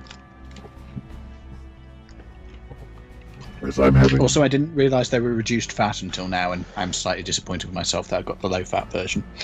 Now you can have more. Ah, yes, this is true. Wait, how much fat is in a ginger snap? Like, right off the bat. That's like saying gluten-free steak. I mean... Okay. I might even have an old wrapper in the bin somewhere. Tonight we're going to go through the garbage of these. Tonight we look through garbage. So it apparently has these reduced fat ones have 0.8 grams of fat per serving, per biscuit. Okay. Per biscuit. That compares, yeah, which compares to 0.3 grams of saturated fat, 7.8 grams of carbohydrates, 2.9 grams of sugars, 0.7 grams of protein, and 0.05 grams of salt. Okay, so if you're looking to slim down, these are probably not going to help much. Or if you don't No, they're if not. you've run out of insulin, this is steer clear. Probably not the best idea. I No. would be absolutely mortified if no, you were eating them, so you're not diabetic, but No. The keto, we would have beef ones with ginger snaps made with beef. I'm sorry, what? America would just be all keto. We're in the U.S. we just have something with beef in it. Don't ask. Can you get beef into a cookie? Yes, we will do that. We will stuff it full of meat or deep fry it because I live in Iowa, and so I don't know if you are familiar with like our state fair. They're like these giant carnivals. So what you're saying is you deep fry everything? Yes, we're Scottish. Yeah, I was going to say you're Scottish, and I laughed from that, and I've now spilt boiling hot tea on my hand, and that was not smart. Oh no! I like that. It's fine. There's a little bit of risk in every broadcast. It's fine. It's now soaked into my top, and it's absolutely fine. It's cool now. Now it's cold, and now it's unpleasant. Fuck you, tea. This is what we get for making fun of the Scottish. Yes, they have gotten their revenge. This is fair. This is fair. This is fair. We are. Wait. We see. Wow. Wait. Seriously. Yes, we are still very barbaric. No. We have at the state fair. They'll deep fry. I don't know how do Scottish just do the frying pan. And No, deep deep fry. They deep fry. Like oil. Dip it in. They will do that with chocolate bars. Oh no! Fried Snickers. Yeah, that's a thing. Fried Twinkie. They do that with ice cream. Oh yeah, that's baked Alaska. Kinda. But it's a talent. It is sort of like what can you get away with? I like the people that deep fry turkeys. Have you seen the fails on that where people drop a big chunk of frozen bird meat?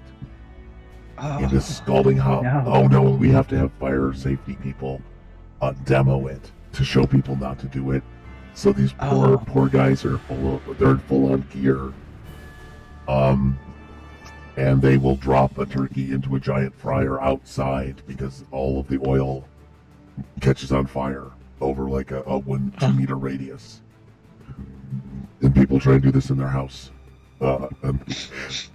It's sort of like the stupidest human award. That would probably set fire to my entire kitchen. My kitchen is teeny. Oh yeah. Well, people. Yeah, but that's why we like tile and stainless steel. That way it doesn't catch on fire. True. Yeah, that's what the tile is. That's why people tile their floors. Just for this reason. Oh god. So anyway, she's we failed to drink. I am going to go and I'm going to try and challenge the guard. To another contest, to an alternate contest, because I have a feeling they are laughing at us. Okay. And I'm going to use my for Star Trek because nobody cares. But it's going to be his command, which is his presence, or there's a presence, which is your charisma, and then there's command, which is anything to do with talking. And I've got one in command because I fell asleep during that part of the course. Oh god. And I have a presence of about 11. I'm very full of personality, so I got about a 12 target. We're gonna try it. I'm gonna spend a point of momentum to buy a failure die, and I'm figuring that this Klingon he's spoiling to humiliate me again. So it's probably not gonna be too difficult to get him to go into another contest. So I think I only need one success. On this because I'm gonna challenge him and he's gonna laugh at me in my whole 60 kilos sopping wet body. Let me see, there is my momentum. and the dogs are circling like sharks. So I'm gonna buy a die, and if I succeed, I'll make it back for us. So it's sort of like convincing somebody. All right, so 3 dice. I got a target of 11, 20 right off the bat. Consequence, but I did get 2 successes. So Oh boy. So what kind of a reaction is this? I've got a consequence. I'm gonna throw the event concept at it. Okay. Overindulgent. He throws. Overindulgent pleasures. Oh no. Challenges you to an eating contest, and it's just Klingon chocolate. Yes. Oh, that would be good. Yeah, he comes back with that temporary telesend. Oh God, we've got a whole pile of problems. Yeah, now you can start thinking about things if you want. Let me see. Failed. The drinking challenge. Failed the drinking hard. Yes. And then we've got we've also got unburdened. It was break a burden. What's her name? Is Karen. Oh God, this meeting is going to go so badly. Break a burden. And then we've got me challenge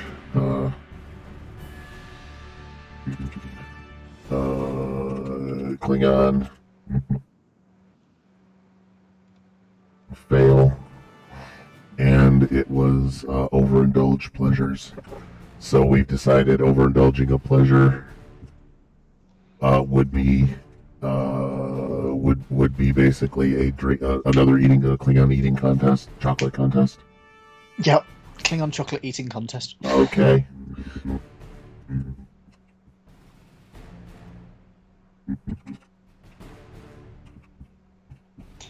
It's going to turn out the fucking chocolate is toxic for us or something. Yeah, I was wondering about that. What's our chances that this is going to be a problem? Because we are definitely just bullying through alien cuisine.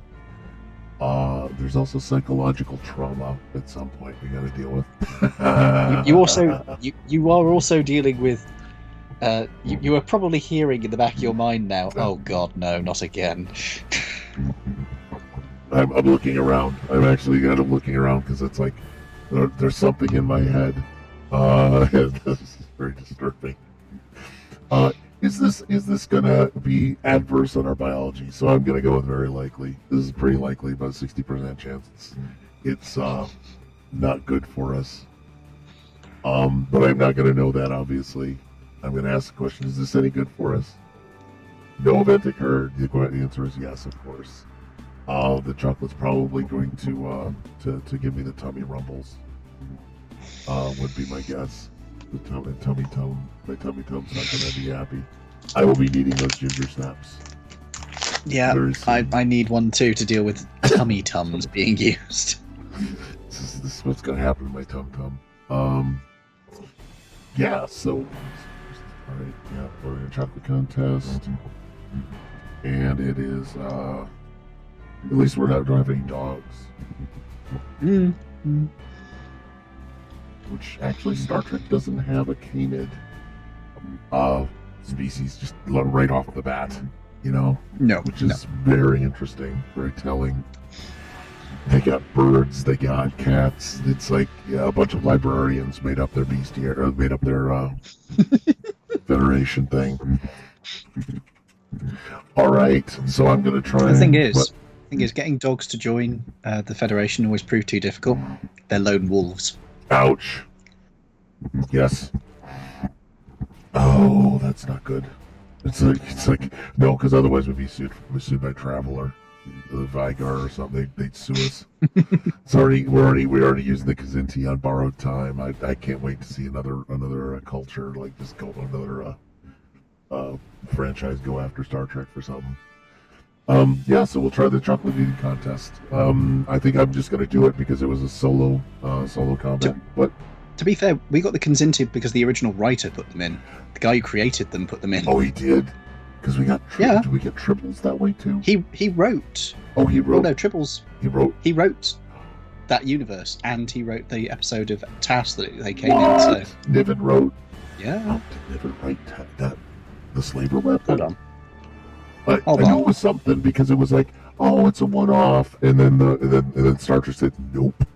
Oh no, that was Tribbles. Tribbles was that way, where apparently it was somebody said, oh yeah, you can borrow these.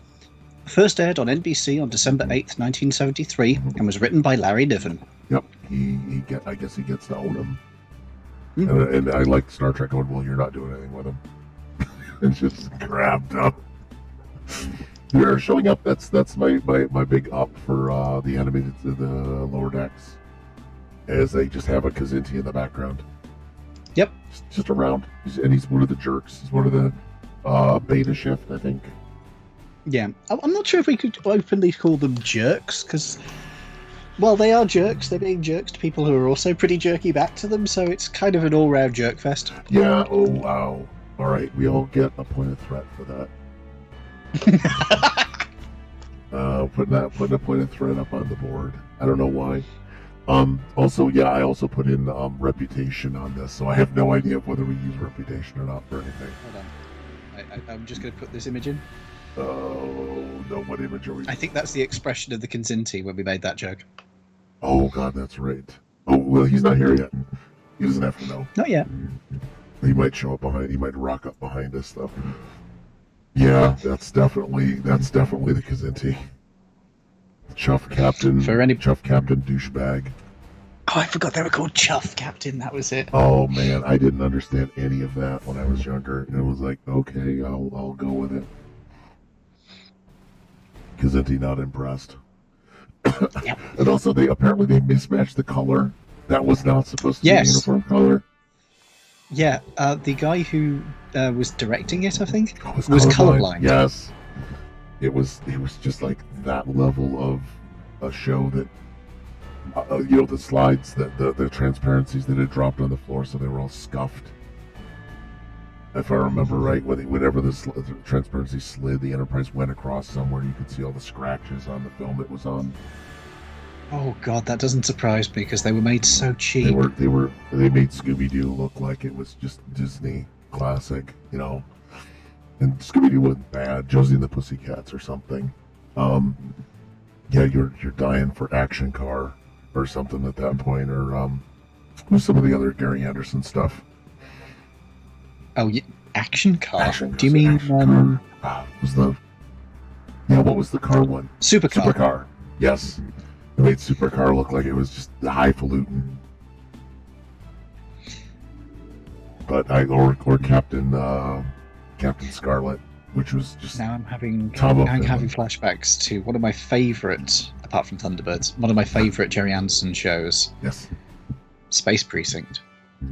Oh God. That was a deep cut, wasn't it? That was rough. That was a rough show. Oh God, yeah. I loved it. Did it go on for like 22 episodes or something, or how long did it go? Possibly not even that. But do you know who appeared in it? Pierce Brosnan. No idea, actually. Don't think so.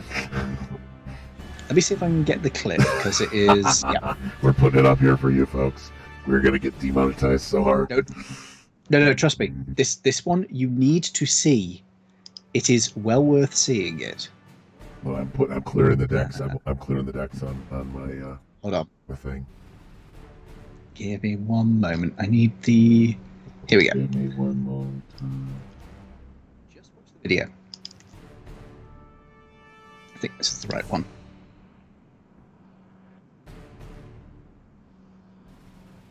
Oh, you need to skip forward a little bit. Starts about 12 seconds in, but. Okay, give me a second. You've thrown something into a... Where am I at? There it is. Okay, oh my god. What? Stringer Bell's Pizza Delivery Service. Okay, copy. I wonder if I can just paste this in. Nope. Should I try and play this, ladies and gentlemen?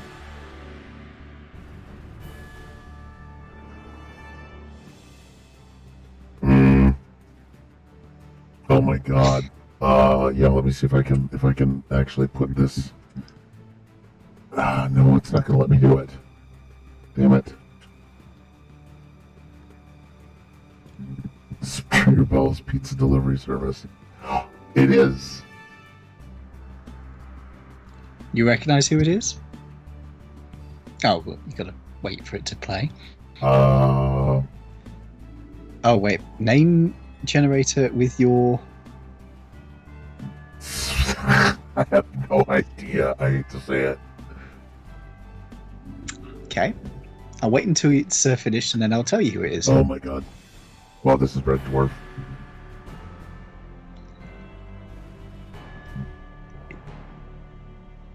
I don't know if it's actually coming through audio or not.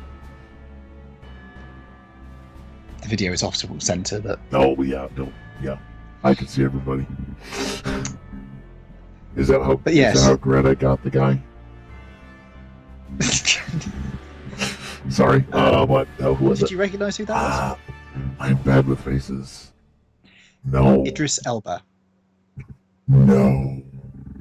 Yes. Oh, that's just not good.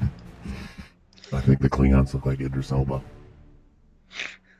Was that like was he a regular on the series, or was that? No, it was a one episode thing, and he got killed off a few moments after that.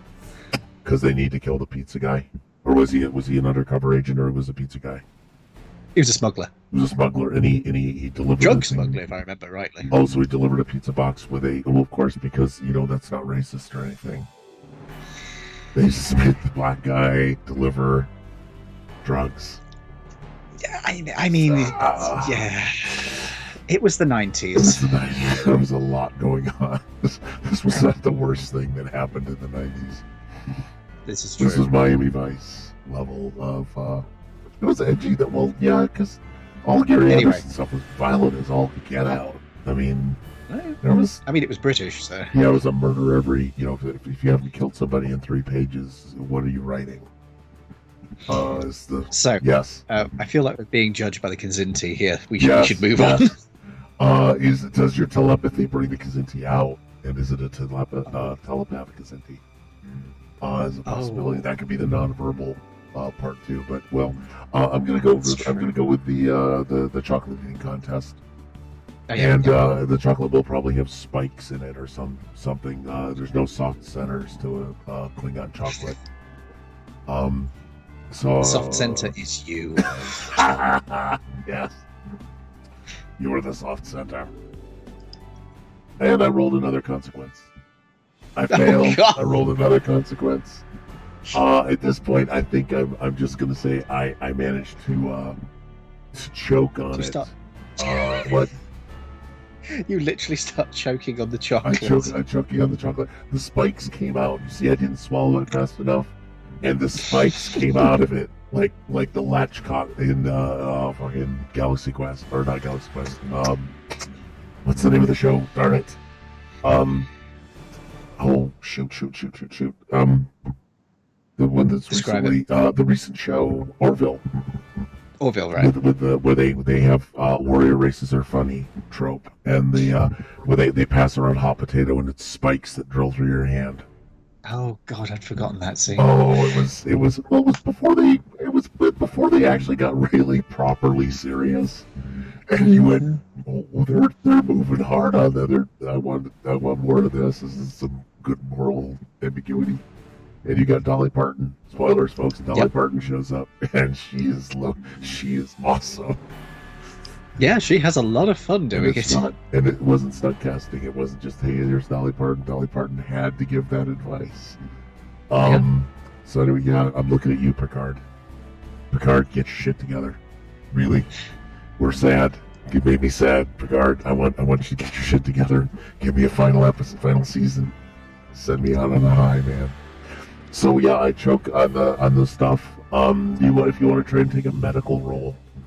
Oh God, I think my character doesn't have very good medicine, so I'll try. I'm guessing they got like a 1. And I go with you having like a 10 because you're smart. So that makes up smart. For it. Yeah, it makes up for it. So I've got some good news for you. What? I did roll a crit. Oh, well, that's nice. I rolled a 1. Oh, yes, and a 20, didn't you? And a 19. 19's not bad. 19 is still bad, but it's not. It's too a bad. fail. It's not a fail with benefits. Failed. A fail with benefits. I failed with benefits. Yeah, so I think two is enough to two successes is enough to probably stabilize this character. Yeah, my throat is a bit raspy, so I will now be nonverbal.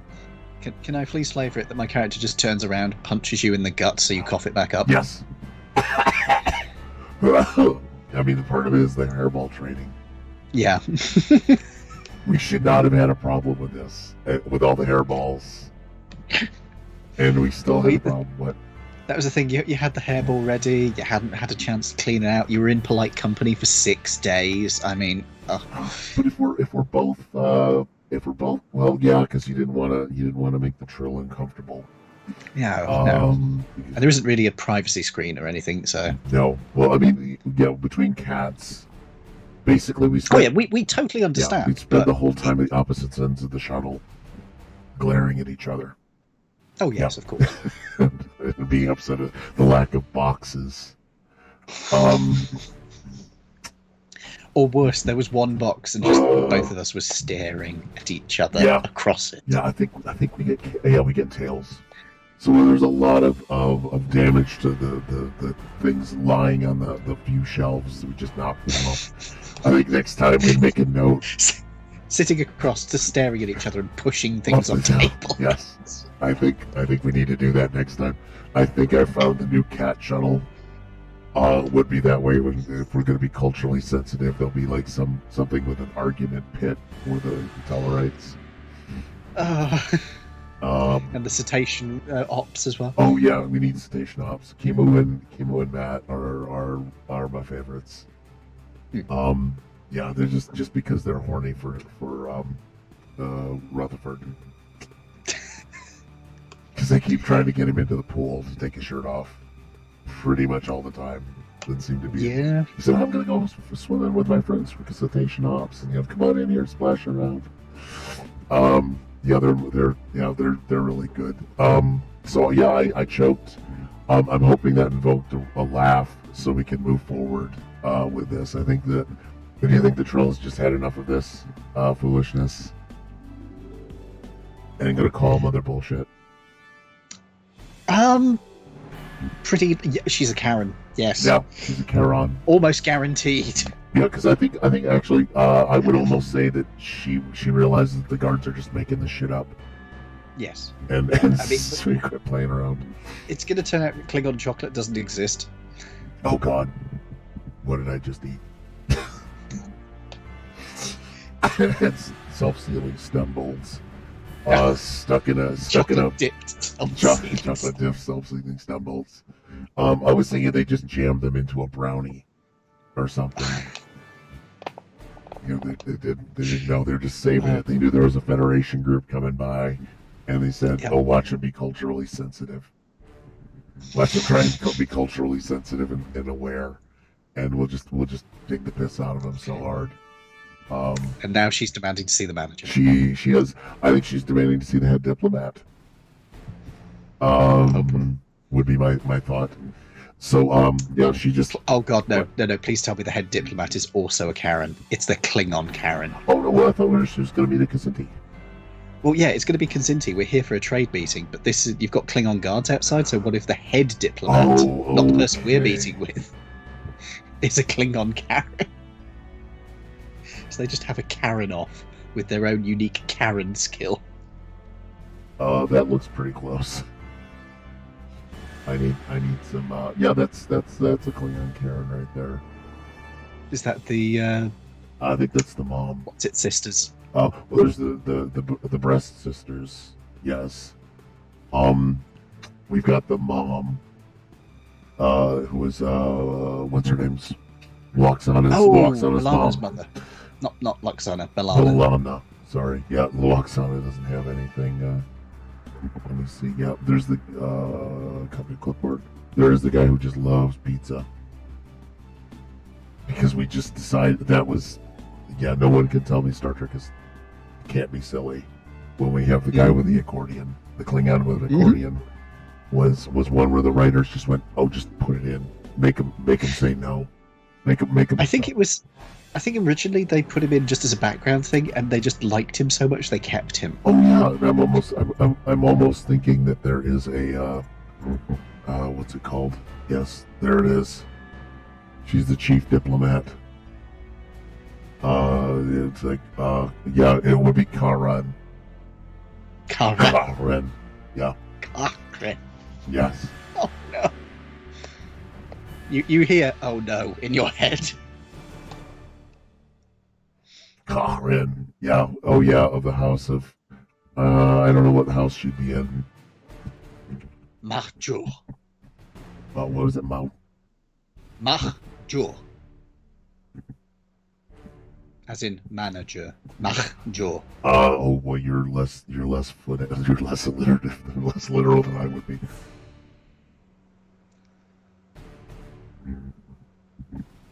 Makchu. Makchu. All right. Yep. So she's the house of Makchu. Yeah, I don't have all the diacriticals that are necessary for it to be that way. I put it in the Klingon font just to mess with somebody in chat. Yeah, so Karen does come out. Is she in a good mood about this, or does she just chase them off? You know, is she going to call the guards on the bullshit? You think? Yes, I think she will. Very, very likely, because you're sure thing. Come on, do not PBEM. Do not F me on this. Yeah, no, it's spinning. So once again, somebody has to pay their electric bill. Tell you what, do percentage dice. Yeah, let's do some percentage dice. I've got those. What is it? She's about 70% chance to call them on their BS. I'm going to say 75. Okay, well, 3/4. Well, she did 2/3. So she's definitely under that. We're gonna do fractions. We should do fraction dice. We should make games with fraction dice, just to mess with people, to teach them about math. No, thank you. Oh, No. You gotta reduce the fraction, and then No, just use decimal points. Just use decimal fucking points. How soon is it that you guys no longer have these weird kinds of money? 70s. 70s. Okay. I remember that was a thing, and everybody got concerned, and then they did European money. They got their own money for a while, then you had to use European money. We'd never had to use European money. Oh, was that part of the deal? Yeah, we had it that we didn't have the euro. We've always had the pound. Oh, good lord! And then when we left, it means that when we end up rejoining, we're going to have to use the euro. So well done, Brexiteers. I'm waiting for that. It's like we're going to ship to Europe. We still have to pay. We still have to do all their import rules, right? Yep. In fact, it's more rules now. Oh, it's like I'd be piling them on. I'd be making shit up if I were here. Well, that's the thing. They don't need to, because the rules are already very complicated if you're outside of it, and it's just and now they apply to us. You idiots! Well, just try and go back now. Is there actual talk? There is a large movement. Yeah. Oh God, Brexit. Well, I think people realized because you're not going to get NHS, so we're going to give you our version of healthcare. You're welcome. Please. That is what they're in the process of trying to do right now. Please, for the love of God, don't do that. I know things are tough. I know they're underfunding the NHS, but oh God, no. Right now, we have nurses on strike, ambulances on strike. I'm trying to remember. There's another emergency service. I think it's the fire service. We're on strike. There's a whole bunch of stuff. Oh, hold on. Tibu asked, please educate me on what's wrong with the euro, and my only response was, it's not the pound. Yeah, that is literally the whole thing. Literally the only thing. I get a colored passport. Don't get me wrong. Given the choice, I would prefer to keep the pound myself. But when it's the choice of we keep the pound or we get back access to the European Union, I'm going to choose the European Union because it's just that much better. You don't have to pay for ambulances, do you? No. Oh yeah, you do not want our health care. God, no. Because you can get private ambulances over here, but it's like you have to opt in for it, and generally speaking, nobody does, because even people who do private healthcare, why? Why would you? Oh, I know. Well, no, I will say here, here you're charged separately for the ambulance because it's several companies, Oof. as opposed to being like the fire department. You know, where it's like, I don't care. You should just, people are bleeding in the street. Go clean that up. Get that should be like a public thing. Anyway, We're all we on with the are. game. By the way, yes, we are actually somewhat political. And Whiskers Von Look at Me is extremely. He does talk about the labor theory of value at every opportunity, particular to orphan children in D&D campaigns. So yes, we have a Jedi that's doing the same thing. So we got I have a literal in my Thursday game, a communist dwarf yes. who's building a railway. Oh God, yes, I want that. I'll be so there for that. So we've got so she calls them on their crap and says no, no, you must not do this. Something Russian. She sounds vaguely Russian now. I've decided that's how I maybe make Klingons now that I've talked about it. That's for them. She's from the eastern bloc of Quonos. It's a little snowier there. She's from the very snowy part of Quonos. None of this jungle stuff. These are some all that hair is useful. I'm now picturing that they've just got some of the Eastern Bloc cars parked out, but they're Klingon versions. Oh, that would be good. Just extra chunky, extra brutalist architecture.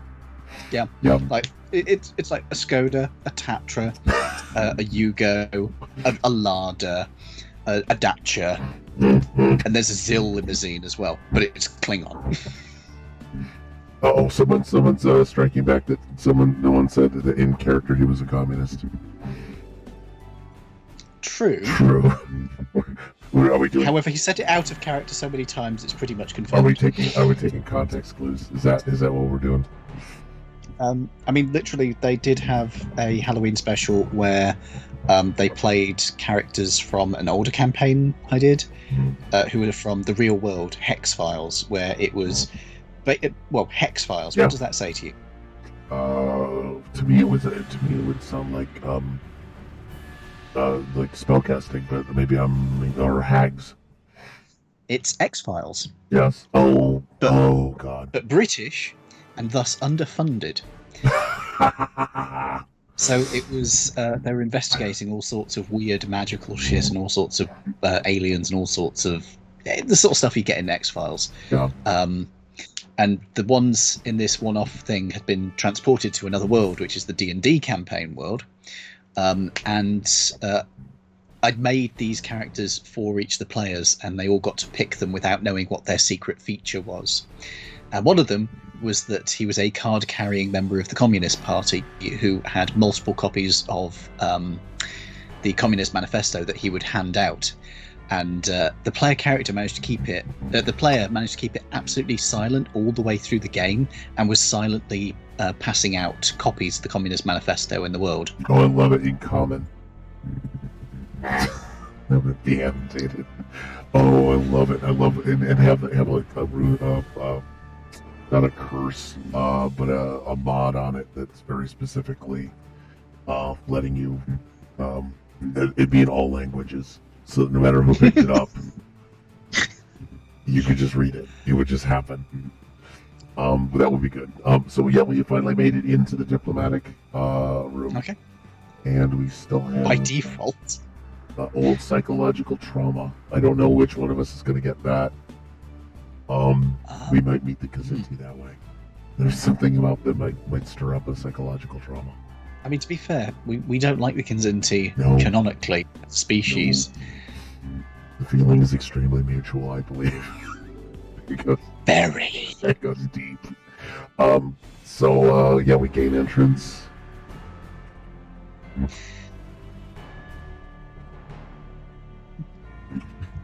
Okay, we're led into the conference room, I'm guessing. Just crap.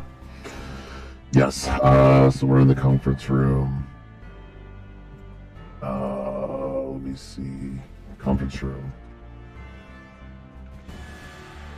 The focus would be to open negotiation, close negotiations, deliver a message. Let's go with open. So we're not expecting to get the whole thing done today, but we're expecting to set the groundwork. Oh, we're having a pre-talk to a framework meeting? Not quite that bad. It's more like we both know what we want to get from it. We just want to confirm that we both know what it is that we intend to get from the agreement. Okay. Well, here's I'm gonna put these two in the room and have you deciding. Yeah, actually, how do you greet the ambassador? Do you want to make any clicky sounds? I'm guessing I will be standing beside our diplomat Yes. as she is introduced, and I'll just have a little percussive drum that I have in my hands, and I've got fingertips holding over the top of it, and you just hear. Oh, I love that. Oh, I've got images. Bongos, GIF.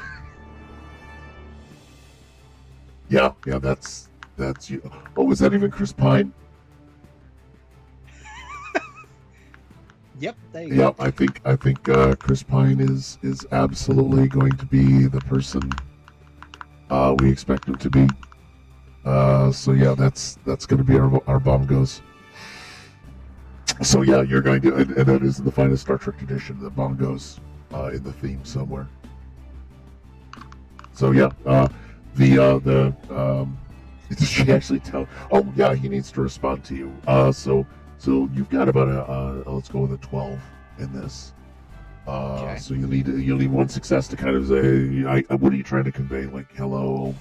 I am conveying what the ambassador is saying. I am purely serving right now, at least, as a translator. Oh, okay, because I thought, she hasn't said anything yet. So I guess she's gonna okay. open up. Well, she'll open negotiations. I'll roll for her, and then you roll for whether you translate. Yeah, that's what I was thinking. This is gonna be bad. What should we say? Oh, well, it's probably something in Khazinti. Would you say that my language skills would be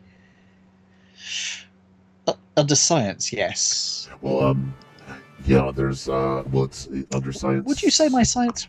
What's the maximum my science could be? About a 4. Because I just rolled to double 4. Oh, that's good. Well, that's critical. That's 4. Yeah, that's 4 points of momentum. Damn. So what we have is you probably need just one to do a basic translation, which means you have. I'm actually conveying nuance and stuff. Oh yes, you can convey some nuance. You can nuance the hell out of this. I don't know what she was trying to say. What kind of a statement would what would be a Khazinti greeting in your mind, in your opinion? I mean, we're in a bit of trouble already because our diplomat is female, which with Khazinti. Oh God! Oh, yeah, that's gonna be. Oh, well, that's why you have to spend the extra momentum then. Yep. You have two to spare. Yeah, she's. Why did they send a female? What the hell? It's the Federation. They're dumb at times. They're very dumb. No, you're the best person for the job, and we're not. Yeah, the one time the Federation isn't culturally sensitive. We send. Not only did we send the wrong person, we send a Karen. We sent Karen. Oh no, that's why she's going in strong. Yeah, that's true. It's true. We sent a Karen. She's demanding. I think maybe she's going after it in a martial approach. Oh, yeah. I mean, that's been done with Federation ones before, so yeah, I can see that. Let's see. Yeah, she basically talks about sharpening. You will. I'm going to sharpen my claws on your bleached bones. How does that sound? If you do not consummate this agreement between our two nations, I will shred you into fine pate and spread your remnants across the ancestors' graves. Oh well, that's true. Oh, ghosts. Oh yeah, I got to play up the ghosts crap too, if I remember right. My one exposure to this entire culture was the animated series. I mean, to be fair, that's pretty much the only exposure that's been of this entire culture, unless you count Beta Canon. Or read the books. You could read the books if you felt like it, but yeah, that's oops. Yeah, they got their asses handed to them by people without weapons, if I remember the books right. They thought Earth was like really a bunch of wimps, because we were all traders. And apparently they forgot that if something can rip a hole in space-time and push a ship through it, it could probably be turned into a weapon. Yep. So yeah, they just kind of pointed their drives this end toward the enemy, and then they just like took them out as they came into the as they warped into the system. They just disrupted them, and it was like, well, there went your fleet. Are you going to talk with us now? And they just kept waiting. They just kept waiting for the Kzinti to exhaust themselves. And then all the violent ones went away, and there was a more docile breed left after that. And apparently it was a bit of a eugenics ploy. Oh boy. Oh, there was a deep cut because the Kzinti are part of the Ringworld series, and the puppet master, the puppeteers, were trying to get the Kzinti out of the way, so they set them up with a war with humans. And so that was, sorry about that. I didn't know about the lore. That'll do it. Holy crap, that'll do it. Yeah, just don't fight the humans. That's the only rule from sci-fi. Don't give us a chance to be all Batman on it and prep. Humans, they're just bastards. Yes. What do we do? They just don't care. So she comes in, she does that. You get a lot of successes to convey. I think that he's going to click back something along the lines of what kind of a thing would he say? You know, It probably reiterate how insulting it is that they've sent a weak feminine, and you've got two hated Cations here. Oh yeah, we have just a pile of weaklings. I don't know if he's even going to respond to our weakness. You know, that kind of a thing, or just make it something like I refuse to respond to the weakness. It doesn't even reach my ears. Yeah, so I can see that. What are you saying? Speak up. Wimpy guy says what? Oh. At this point, oh no. At this point, I think he's going to hear a Oh, yeah. Oh my god! The Kinzin's reaction to telepathy. Yeah, that's going to do it. I think that's going to tip somebody over. He's just going to hear, oh god, the posturing started. Oh, yeah. I'm going to go with him starting to look around and scratching at his ear, which unbeknownst to you, and he has this look of a bit of panic on his face. He's looking around very suspiciously at the ceiling. I'm gonna glance over to the ambassador. She's gonna ask him about, like, well, why are you it's like no, she'll lead in strong. My eyes are over here, buddy. Kind of a thing. I like that your clicks and the bongo clicks and the GIF are working in concert. So he does. Do you find any? Why does it sound uncomfortably kinky? Because it's cats. It's all about cats and trolls. So he. Are you going to have another mental outburst? Not yet. Okay. He's done his posturing thing. He's done his posturing he doesn't thing. feel that he say anything yet. Yeah, but he probably will. Okay, and that brings the ambassador with no name's attention back to her, but he's clearly kind of rattled, and he's still like looking left and right a bit nervously, and he just says that the borders are, the borders belong to the strongest, and that is our position. I translate this for her. Okay. And I'm assuming, let's see, do you think you did a good job?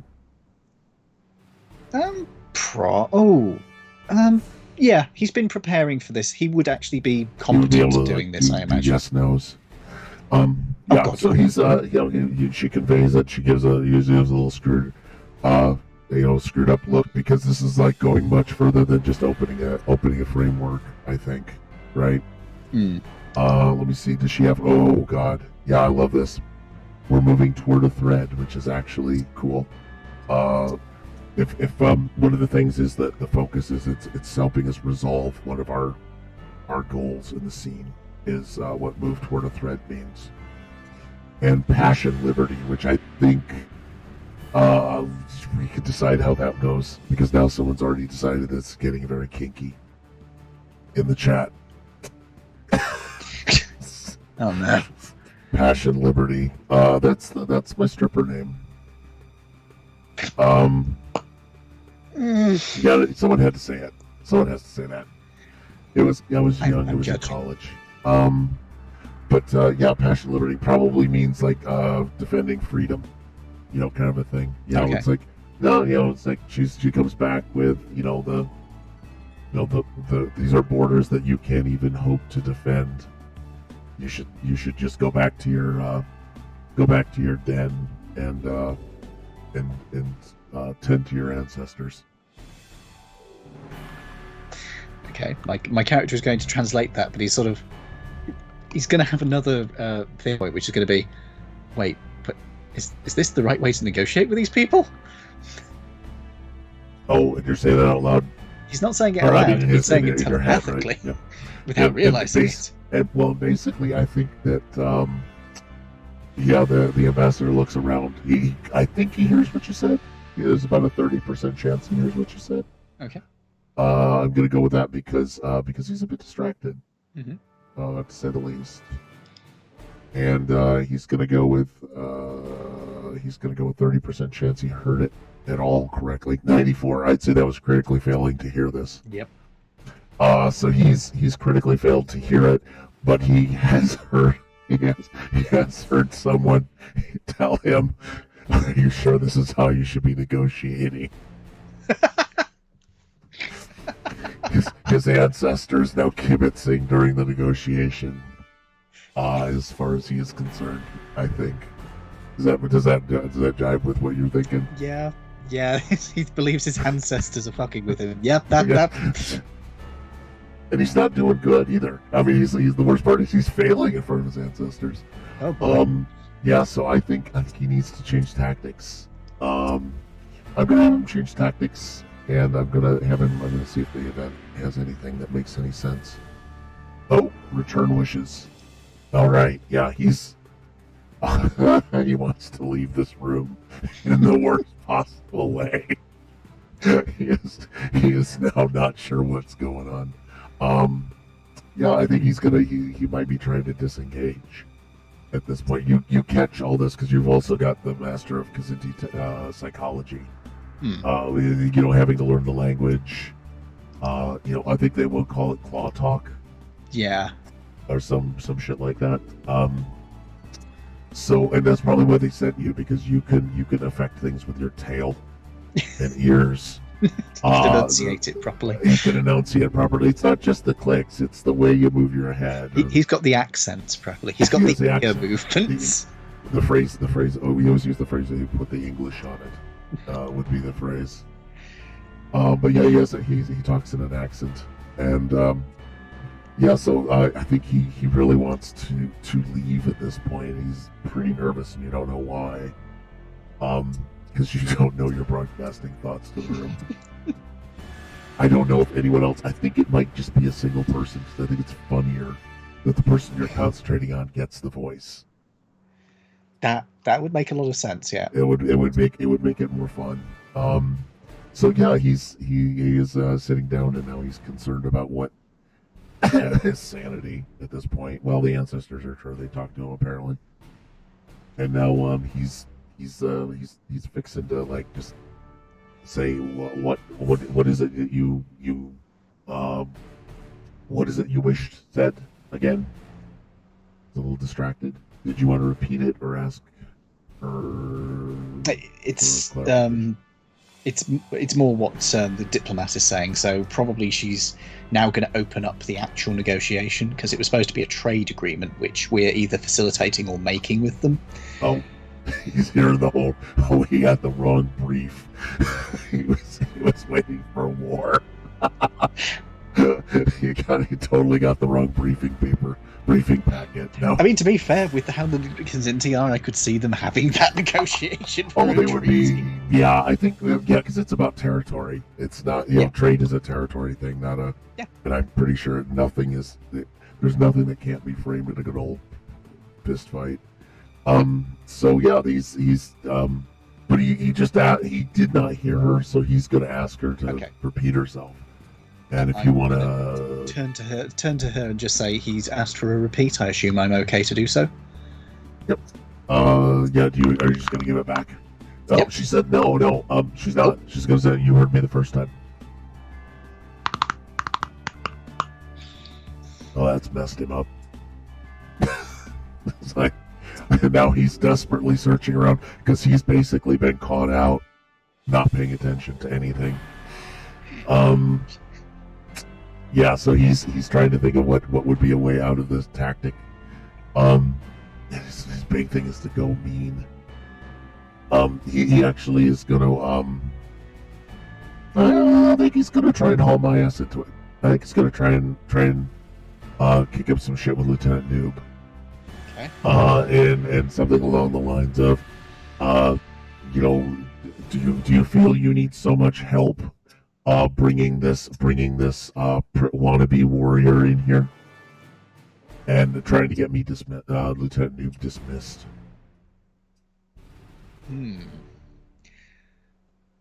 I could see our Karen. Oh, wait. Do you remember the complication we had earlier? Yes. Which one? About the one related to him and her. Oh, God. Yes. She's not going to refer to him as a security officer. Uh-oh. What is she going to call him? Oh, that's right. She has to unburden herself. Yep. And I'm in the middle of translating. This is Cyrano Bergerac. I mean, if you had just done it with Kazinti and Cations, I think it would have been a much better story. Instead of Roxanne, it's Karen. She starts explaining this, and you're just hearing. What?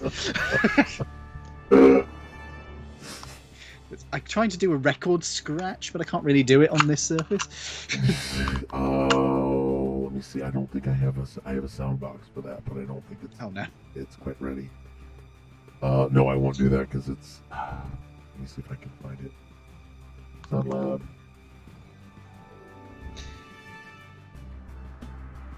Alien recording sound babble, no. So yeah, partway through translating this, he just turns and stares at her, like... Yep. What? What? And I suspect she will hear, what? In her head. In her head. Oh, now she's confused about what is happening. She actually probably hears just an echo of this in her head. What did she refer to me as? What she referred to Noob as then? Well, the whole thing was that she was going to unburden herself as to her feelings about him. Oh, right. So I was thinking, rather than saying that he was a security officer, she could refer to him as, I don't know, her lover, her... Oh, okay, I missed that. Yeah. Oh, yeah. No, yeah, it's like, it's not just the security guard, he's my lover. And I am completely befuddled by this, too. Like, this is a new one on me. So, yeah, the whole pin, somewhere in the distance, a dog bark. There's absolute silence. And somewhere a dog bark. And this Kazinti is just waiting for the translation of what was just said. Meanwhile, I'm just oh, staring that's at it. right. Oh, God. Yeah, that's gonna be an interesting situation. Yeah, we're all staring at each other because Kazinti doesn't know what's happening. I am almost thinking that he thinks we're going to attack him. Oh boy! I think would that make sense? I mean, with their personality types, yeah, sure. They're a little scared. We're all exchanging looks, and he's not in on it. So it can't be good. you know, Kazinti wise, it's not a good look when you're not in on the joke. You're the food. Would be my guess. Yeah. So what do you think he should? What do you think he should do then at that point? He's probably going to snap at me for not doing my job. Okay. He's reasserting dominance. Oh, yep. He's going to make some comment about, like, you know, tell me what's happening now, and then the audience is going to go. Yeah. I don't know if you heard that at all. I missed that, no. Oh, okay. Well, let me see. Oh no, voice mod comes through. The audience did. Yes, I have my voice mod running through, running into the broadcast, and that's where the sound effects come from. So you're spared. You've been spared things. Just tell me what I missed. You missed. I was trying to get a woo sound, a gasp. We're gonna do a gasp. Yeah, there we go. That was what I really meant to do. Before it was like a sexy woo. Okay. Yeah, I've chased everybody still in that thing out. They're all gone. So Cal is just going to freeze up for a second, then go, oh fuck, and then start tapping again. Okay. Yeah. What is he tapping again to tell him? He's tapping out what she said before, but the nuance is gone. He's just going for, she's fucking him. She's fucking him. This is a pride mate thing. Don't ask me. I don't know what's going on anymore. He's yeah, I'm gonna go with his reaction would be disgusted. First, just imagining things like that, like watching a vegetarian, watching somebody eat a salad, kind of eat a salad kind of reaction. From the Kazinti. I think that, yeah, or eating another cookie. Yes, eat more biscuits. Well, you should do that. That's part of our gimmick is to continually eat. Yes, get the mouth movement because you paid for that with your avatar. That's what the avatars are for. Yeah. So he is now absolutely disgusted by the fact that there's some boot knocking going on between the human, the not really used a woman and a cat. And that's just too much for him. I think he might just disastrously end the negotiation at that point. And we kind of we may fail our mission. Let's see what the role is for it. What does he have to roll? What do you think we got to roll? His reaction? Yeah. So, is he going to react disastrously to this and just be like, oh god, no, good, and just leaves? Is this a 50-50 kind of thing? 60-40. 60-40. 60%, somewhat likely. Okay. All right. We gotta blow out of here, and I'm going with a high chaos level because I want to hit it in a bang. Oh, no event occurred, but yes, he is disgusted by he got a 72, so he's like, ew, and he just does not know what to do with this image in his head because he is not what did you call it? He hasn't got aphantasia. He does not have aphantasia. He has Fantasia, and not the stripper. But Fantasia, yes. Because yeah, he can very clearly see this. And he may have spent way too much time thinking about it. That might be his own personal problem, and I think that means he's facing an old psychological trauma. What? Can my character just tap out? Look, the quicker we get this negotiation over, the quicker we can both get away from this conversation. Oh, I love it.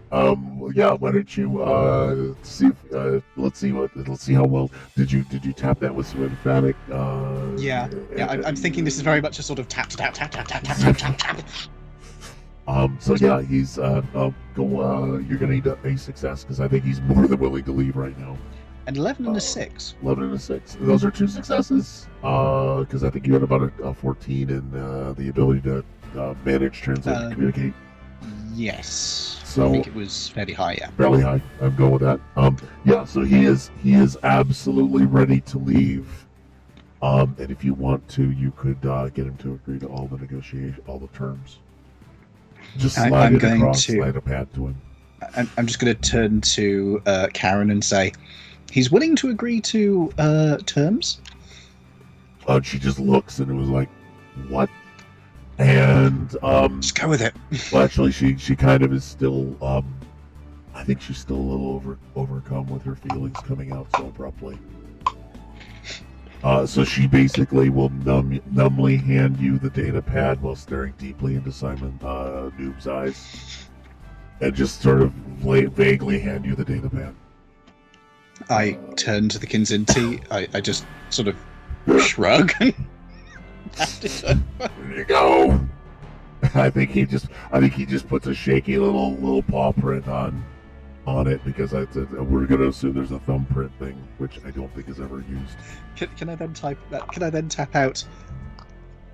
Do you know where there's a good bar around? He basically taps back, "I'm buying," and then you can both leave while Noob and Karen are. They use the room for their own purposes. They can use the room, which we will blissfully, because we will go. The camera slides out through the window. Yes, and someone even opened the pane before it did that. But yes, so what we'll leave it there. We did not have a session 0, folks. Can you tell? We did not know how far we could go with these things. But deeply staring into Acacian's eyes is probably good. Redeeming hydrate, yes. Oh, I'm hydrating. We have to even see our lips. Hold on. Hold on. I will pour myself a fresh cup of Lapsang Souchong. I want to see if you spill it on your lap. I didn't this time. Okay, that's a plus. It's too hot to drink. I'm going to leave it to cool. I appreciate you. I appreciate you staying up so late. It's like 1 a.m. there. Coming up on 2. Oh my god. I'm so sorry. I hope you get to sleep. That's the time I usually stop dreaming. Oh, stop dreaming. Oh, streaming. Sorry. Yeah. Yes. Yes. Well, anyway, I want to say thanks everybody for watching, and for Lords and Ladies of Ep2, thank you very much for hopping on over here, and you're welcome here anytime to do some weird solo roleplay. Where we just have the paper, the dice dictate how foolish we can be. The dice and chat. The dice chat. Yeah, usually sometimes I'll also stream with another person who's Rufus the robot. Mm-hmm. So he is also very much, when you got the phrase on fire. We did a whole drag show last time because the planet Drahag. The Queen of Drahag was. Please tell me she was called Priscilla. Oh, it was beautiful. You can go back and look at the other one. It was not Priscilla, but it was. Was her ship called Priscilla? No, we did not do that, but we did have Dame Edna.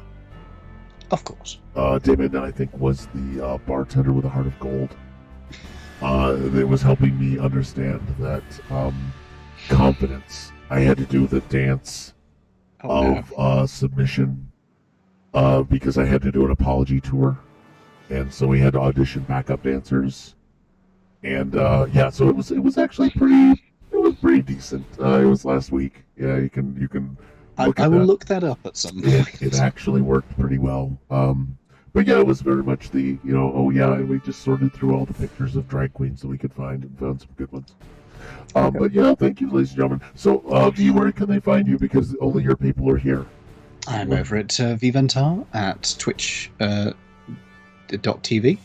and I stream pretty much every day. I would have been streaming today, but I decided to do this because it's fun to do some Star Trek stuff. I'll be on tomorrow from 8 p.m. UK time, all being well. And yeah, actually, I might be running some Mass Effect tomorrow. But I will then be running a Mass Effect broadcast game on Sunday. Oh, that's cool. We have people that might be interested. Trying. Any problem is I'm full at the moment. Yeah, I know. The worst part is they were begging you. I don't mean to say. Well, I do mean to say that they were very excited to. I am happy to. I'm happy to introduce them to the game if there's space available. But at the moment we're full. But we did just start, so. Oh yeah, there's time. There's time for people to drop out. And also a new feature just came out on Roll20, so I'm going to be reworking the maps tonight to put doors in. Because, yeah, you can do doors now. You couldn't before. Wait, what? You could put images of doors, but you couldn't put, like, They would- for the purposes of lighting, Lighting and you couldn't locking. put something that could be opened and closed by players. Now you can. Oh God! Well, they finally You had to upped manually do it Did previously. they finally? They've been trying to up their game for a while. They've been a little laggy on features, right? They've been resting on their laurels as the largest one. Oh yeah, the largest laurel. Yeah. But anyway, ladies and gentlemen, thank you for playing. We're going to we're broadcasting on Sunday, Tomb of Annihilation, which is D&D 5th edition. On Monday, we'll be doing our Star Trek campaign that is finally back to that. We just had a player die. Oh shit! Oh yeah, no. Believe it or not, don't tell anybody, but it was intentional. He wanted to play a Bajoran during occupation, but I didn't want the party to start split. So it's a covert op to reveal the horrors of the occupation and get the Federation on. So it's about 1 year before DS9. So this is so our players might, for no apparent reason, have something to do canonically with kicking the Cardassians off Bajor. But it's all meant to be hush hush. They're supposed to be undercover, and it was supposed to be recon only, and none of the players were prepared for combat. And I feel kind of shitty. I'm sorry, Dr. Twitch feels kind of shitty about throwing him into combat and then one of the players did say, "I want to die because I want to play the Bajoran character that befriends the Federation." So it was a little trauma. It was more of a presto change up. We see Tuesday we have some people playing Conan, and Wednesday we got another Dungeons and Dragons game. Hopefully all the players will be back. That's the Curse of Strahd. Always fun. Always fun, and I think it's their first time through it. First time for the GM through it. And then Thursday night we have a Rifts game, Megaversal Mayhem, and then Friday we're back with whatever me and Rufus wind up doing. Because oh my God, what did you put in my chat? Oh my God, that's a beautiful Kazinti. I found that while I was looking for images of Kazinti, and I was like, that has had a tremendous amount of work put into it, and I have nothing but admiration for the artist who did it. I have no notes. I mean, that's... I'm pasting that in because... Whoops, no, I'm going to copy that. Yeah, copy image. When it open original. Yeah, come on, just give me. There. That is just an amazing, as all get out, outfit. I just have no notes. That is so cool. But yeah, that's our week. So yeah, come on, go over see Vi's streams because he's basically on all half of the lot. And I believe he works for Treats. Do you work for Treats? What do you get? Pretty much, yeah. Channel points, Treats, and hoping that man, I'm just fascinated by what the guy made. I'm just staring at this. It is amazing work. Well, hopefully I'll see you guys in future. Yeah. Well, thank you, Omar. For being well. All right, thank you so much. Be well, and I think I can end my broadcast stream now. Stop streaming.